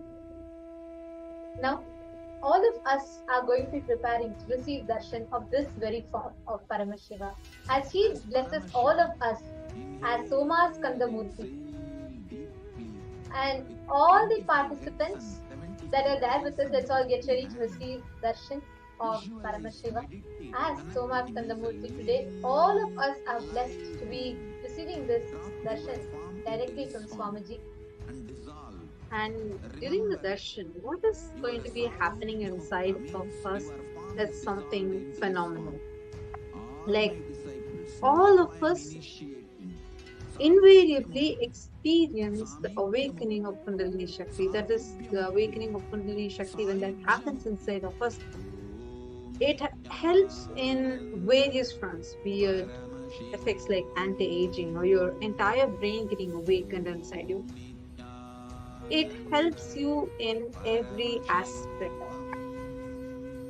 Whether it is the power manifestation or whether it is you manifesting your own job or you wanting to be a better person for yourself, you will see how this really helps you.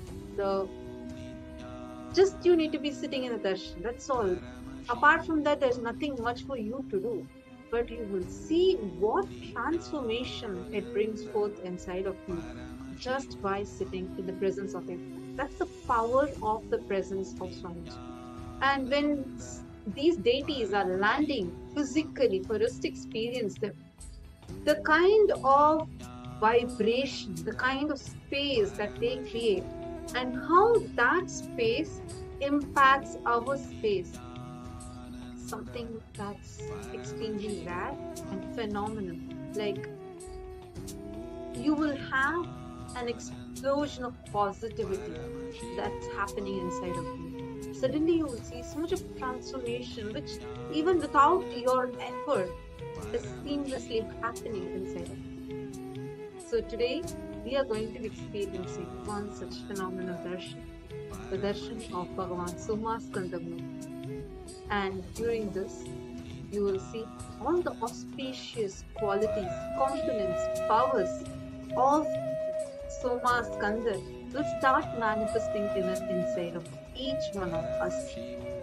You will see how you will be victorious in anything that you want to take, and you will get the power of Somaskandhar awakened inside. And this happens a very, very simple yet a very powerful process called quantum entanglement, where anywhere that you are sitting, many viewers that are watching us on YouTube and on Facebook, no matter where you are, no matter what time you are in, or no matter what is your background, whether you know anything about Hinduism at all, it doesn't matter. This science is so powerful. It is called the process of Shaktini Pada in Hinduism, that just by seeing, just by having the Nayana Diksha, just by you seeing the avatar, your brain starts mirroring the neurons that it happens in Swamiji's brain. So literally your brain reflects that of the avatar's brain. And what happens is, in this point in time, your entire brain cells all are awakened, all are activated, and at that point in time to manifest these higher states of Paramashivam. So let us all get ready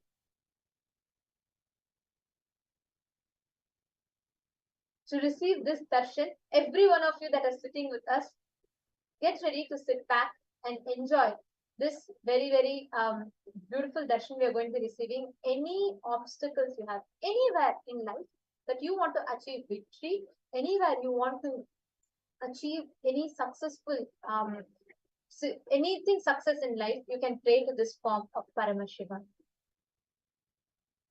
Now, let us all get ready to receive the Bhava Samadhi Darshan. I request all the participants to please take a few minutes and get ready. I request all of you set up your space in such a way to not get distracted for the next 30 or 40 minutes as you're all sitting and having the darshan of Swamiji. Just be in the space of gratitude and enjoy the Bhava Samadhi Darshan. All of the participants that are here, we are sure that each of you are gaining gifts, initiations, powerful cognitions.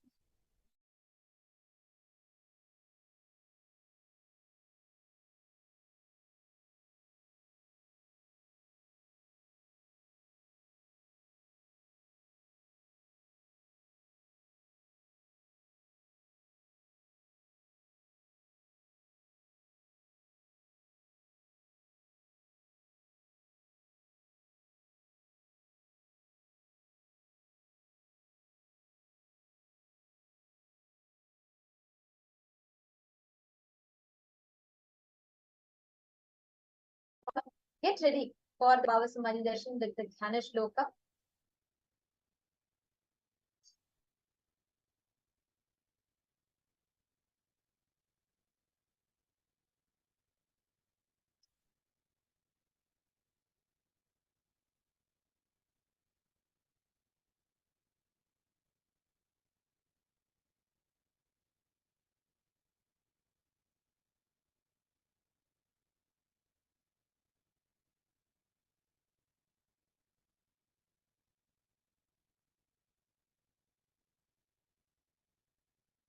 Sorry for the technical glitch. We apologize for the technical glitch to everyone.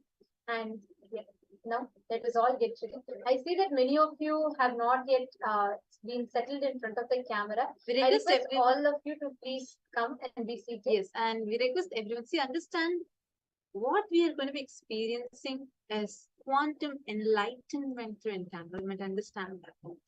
It's the phenomenon of entanglement,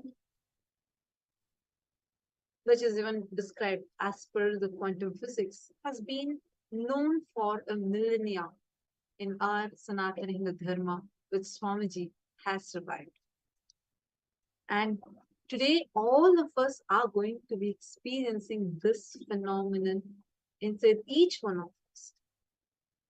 And you will see how you just need to be sitting here and Swamiji will do everything for you. So for this purpose, it's very important that you are seated, because all that is required is just you need to sit.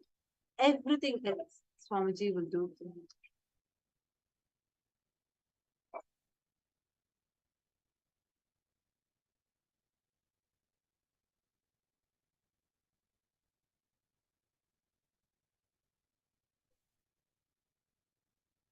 Understand, even see, used only 13% of his brain, and the rest were non-mechanical part of the brain, which is actually a storehouse of extraordinary powers, be it telepathy, be it metallization.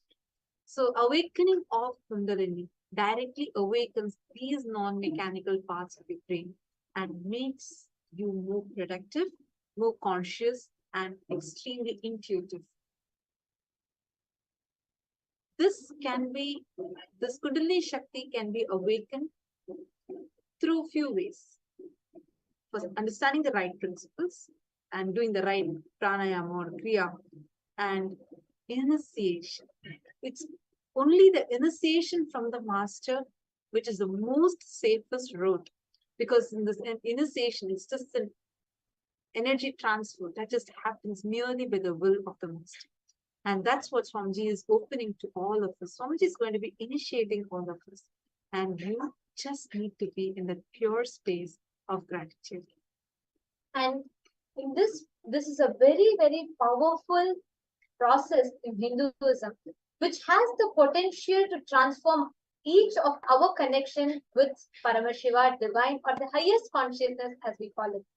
This process is centered on giving each of us this initiation, transferring of these higher powers and higher states of consciousness to us. And its goal is to give us all the experience of Paramashivam. That is why Swamiji himself is coming. So to fully benefit from this process, to fully benefit from this darshan, it is important that each of you come with an open heart and a willingness to let go of all your distractions, any negative thoughts, any incompletions, all your distractions, just let go of it. Because this is a time for you to connect with your inner self and to tap into the power of Bhava Samadhi Darshan, the power of oneness. So in preparation for this experience, I request every one of you to find a very quiet and a comfortable place where you can sit and completely bring your awareness, enjoying the Bhava Samadhi Darshan. And you are dhupa, some or a lamp in front of the screen as we all receive the darshan from Swamiji, and create a completely blissful atmosphere around you. And as we all begin this process, we will be guiding you all through a meditation so that you can come to the deep meditative space of gratitude. And from there, we will delve into the Bhava Samadhi Darshan. Now, we request every one of you to get ready to receive the Bhava Samadhi Darshan. We will now be chanting the Dhyana Shloka, the sacred chant, which describes the form of Somaskandhar Murthy as per Agamas. We will now be chanting the Dhyana Shloka for all of you.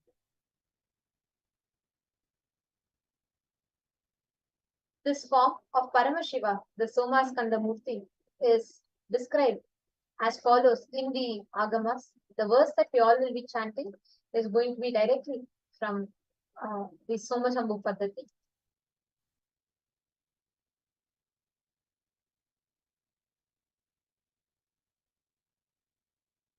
दक्षालम्बितवामनित्रतपदं कृष्णं मृगं चाभयम् टङ्कं बाधदम्बरं च कटैक बिभ्राणया वामके वामालम्बितनिद्रता नद्यत्पदा देव्यायुतं मध्यतः स्कन्दो नाब्जकरद्वयेन सहितं सोमागुहेशं भजे.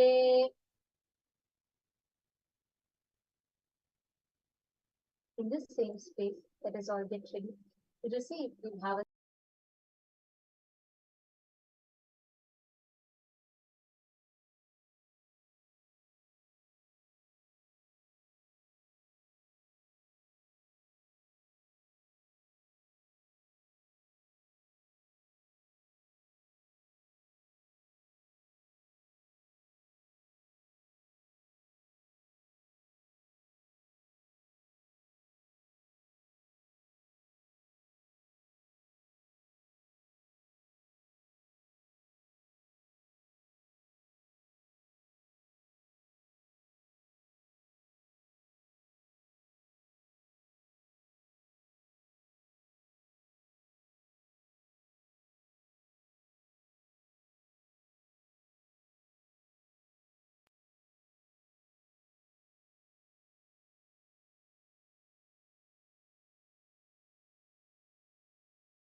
रक्षालम्बितवामनिद्रितपदं मृगां चाभयम् टङ्कं चाददतं वरं च कटकैर्बिभ्राणया वामके वामालम्बितनिद्रितान्यपदया देव्यायुतं मध्यतः स्कन्देनाब्जकरद्वयेन सहितं सोमागुहेशं भजे. Now, in this same space, let us all get ready to receive the Bhava Samadhi Darshan.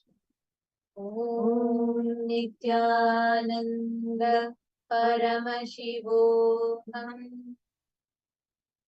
Om Nithyananda Paramashivam.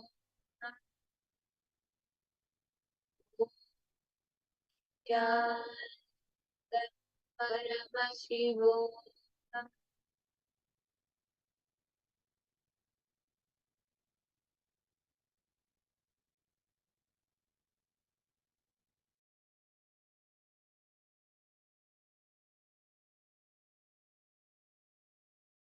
Connecting with the divine with your eyes closed is meditation. Connecting with the divine with your eyes open is darshan. Come, let us all now move from meditation to darshan. Slowly, very slowly, please open your eyes.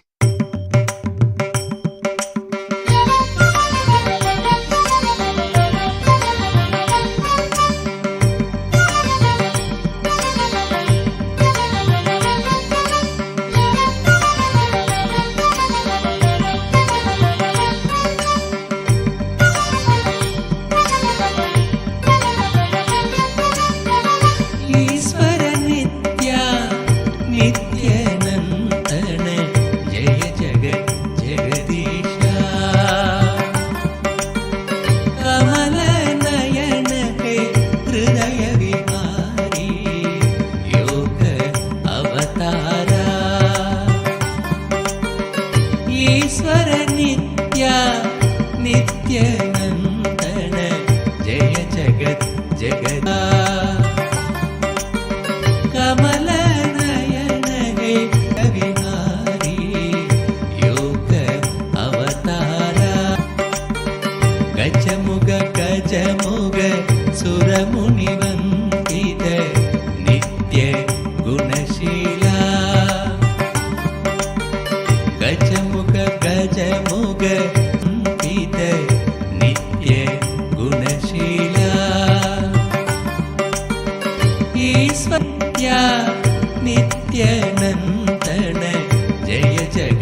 Eswari Mahadeva சிவ சம்போ சங்கர சங்கர சரணம் பங்கஜ சரணம் சத்குருதேவா நித்ய குருதேவா நித்யானந்தமாயி நித்யேஸ்வரிணி ஈஸ்வர நித்யா நித்யநந்தன ஜெய ஜகத் ஜெகதீஷா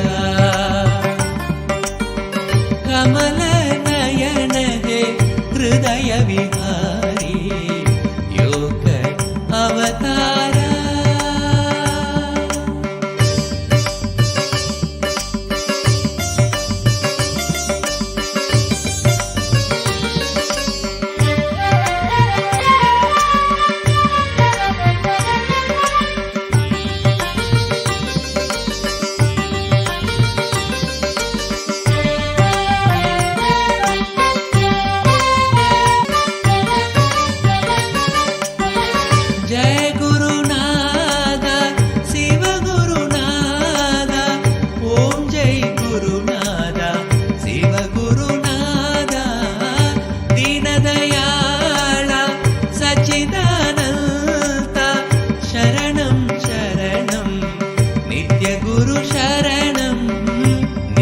निरंजना ज्योति स्वरूपा ओम नमः शिवाय नित्याय नमः ओम सदा शिवरंजनी नित्य निरंजनी मंगल गुरुमाता नित्येश्वरिणी ईश्वर नित्या नित्यानंदन जय जगत जगदीश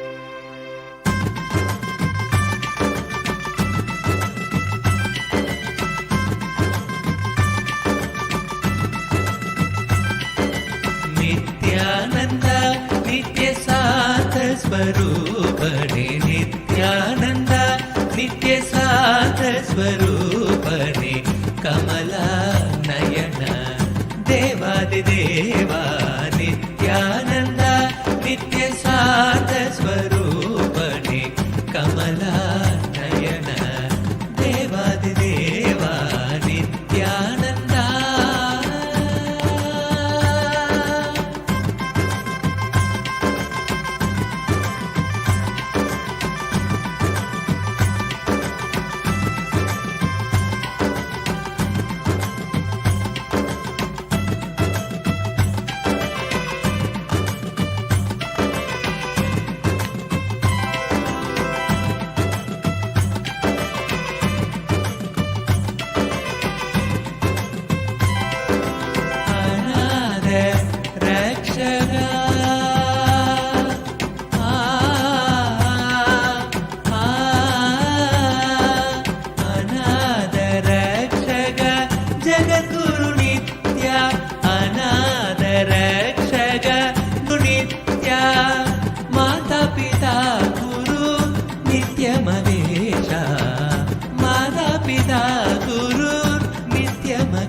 स्वरूपणे कमला नयन देवादिदेवा नित्यानंदा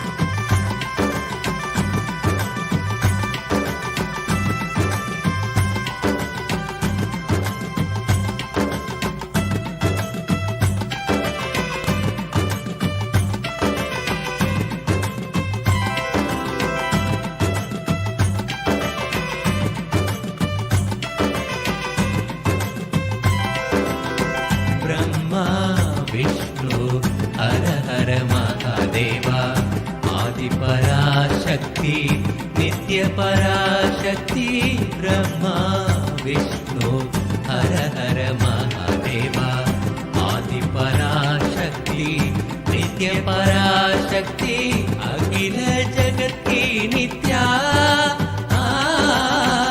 अखिल जगत की नित्या दया शंकर सांब शिवो शंभो नित्य शिवो शंभो सांब शिवो शंभो नित्य शिवो शंभो नित्यानंदा नित्य शांत स्वरूपणे कमला नयना देवादिदेवा नित्यानंदा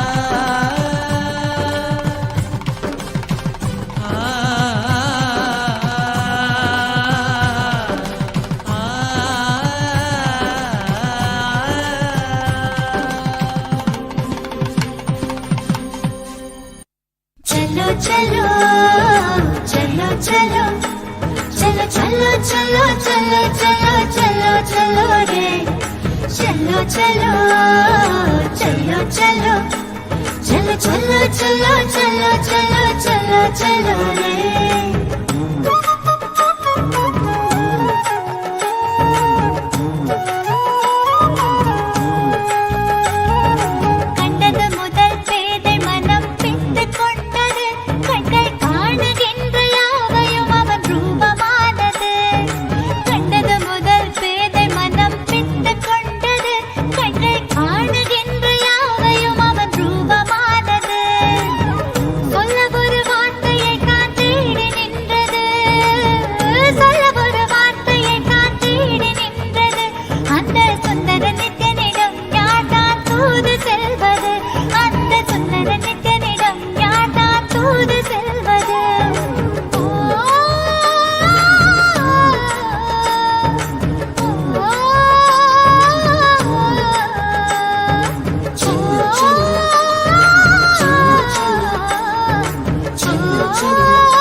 கண்கள் மூடினாலும் கனவில் வந்து நித்யன் நித்திரை தராமல் என தொல்லை தந்து கண்கள் மூடினாலும் கனவில் வந்து நித்யன் நித்திரை தராமல் என தொல்லை தந்து மிக அக்கறையுடனே என் சித்தம் தெளிய அக்கறையுடனே என் சித்தம் தெளிய சொப்பனத்தில் நல்லதொரு ஞானம் தந்தவன் என் சொப்பனத்தில் நல்லதொரு ஞானம் தந்தவன் நித்யனை கண்டது முதல் பேதை முதல் பித்து கொண்டது கண்கள் காணுகின்ற யாவையும் அவன் ரூபமானது கண்டது முதல் பேதை மனம் பித்து கொண்டது கண்கள் காணுகின்ற யாவையும் அவன் ரூபமானது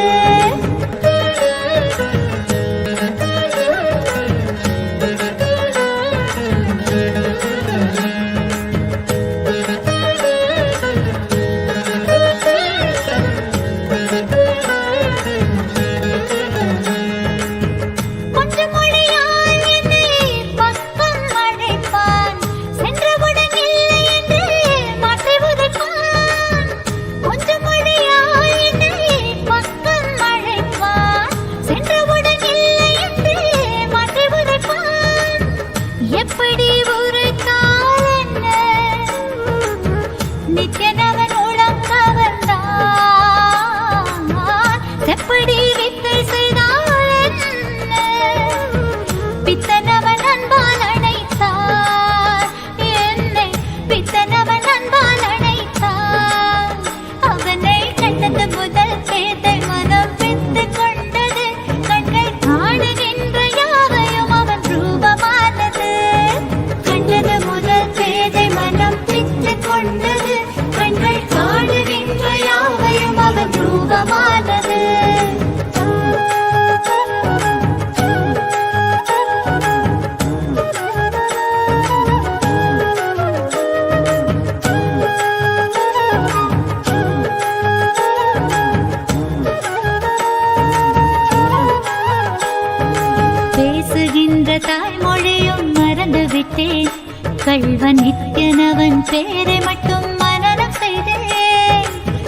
பேசுகின்ற தாய்மொழியும் மறந்து விட்டேன். கள்வன் நித்யனவன் பேரை மட்டும் மனனம் செய்தேன். என் தன் வாழ்வின் பொருளான அவன் காதல் பெறவே, வாழ்வின் பொருளான அவன் காதல் பெறவே, வேள்விகள் புரிந்தே அவன் பாதம் பணிந்தேன். பல வேள்விகள் புரிந்தே அவன் பாதம் பணிந்தேன். நித்தியத்தை கண்டது முதல் பேதை மனம் பித்து கொண்டது. கண்கள் காணுகின்ற யாவையும் அவன் ரூபமானது. கண்டது முதல் பேதை மனம் பித்து கொண்டது. கண்கள் காணுகின்ற யாவையும் அவன் ரூபமானது.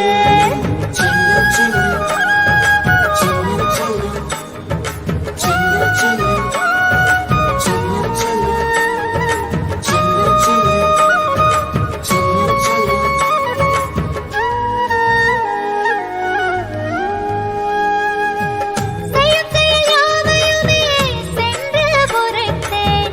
சொல்லும்படி வேண்டுமென்றே கடைப்பிடித்தேன்.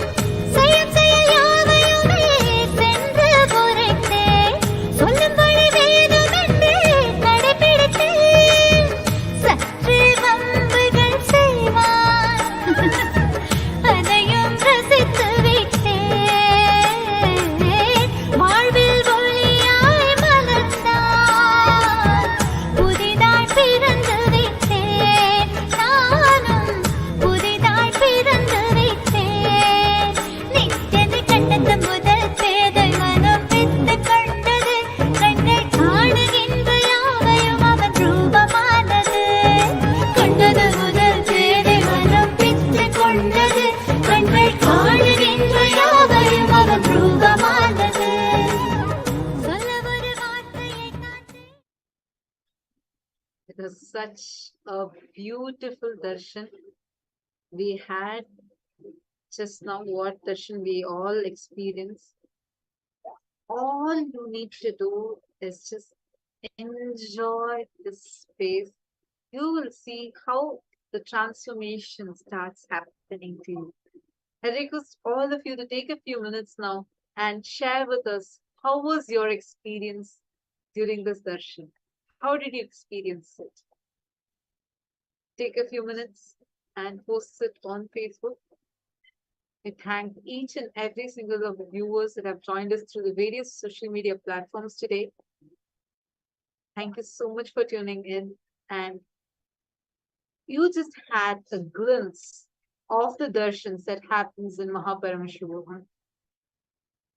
This divine audience with the avatar, where the deities themselves land in the physical form. We have it as long sessions directly sitting at the feet of Swamiji, having two-way video conferencing with Swamiji. So now, any of you that wants to experience this experience, where you get your Nayana Diksha, the initiation, just through the look of the avatar, sign up for Paramashivam so that you can experience this.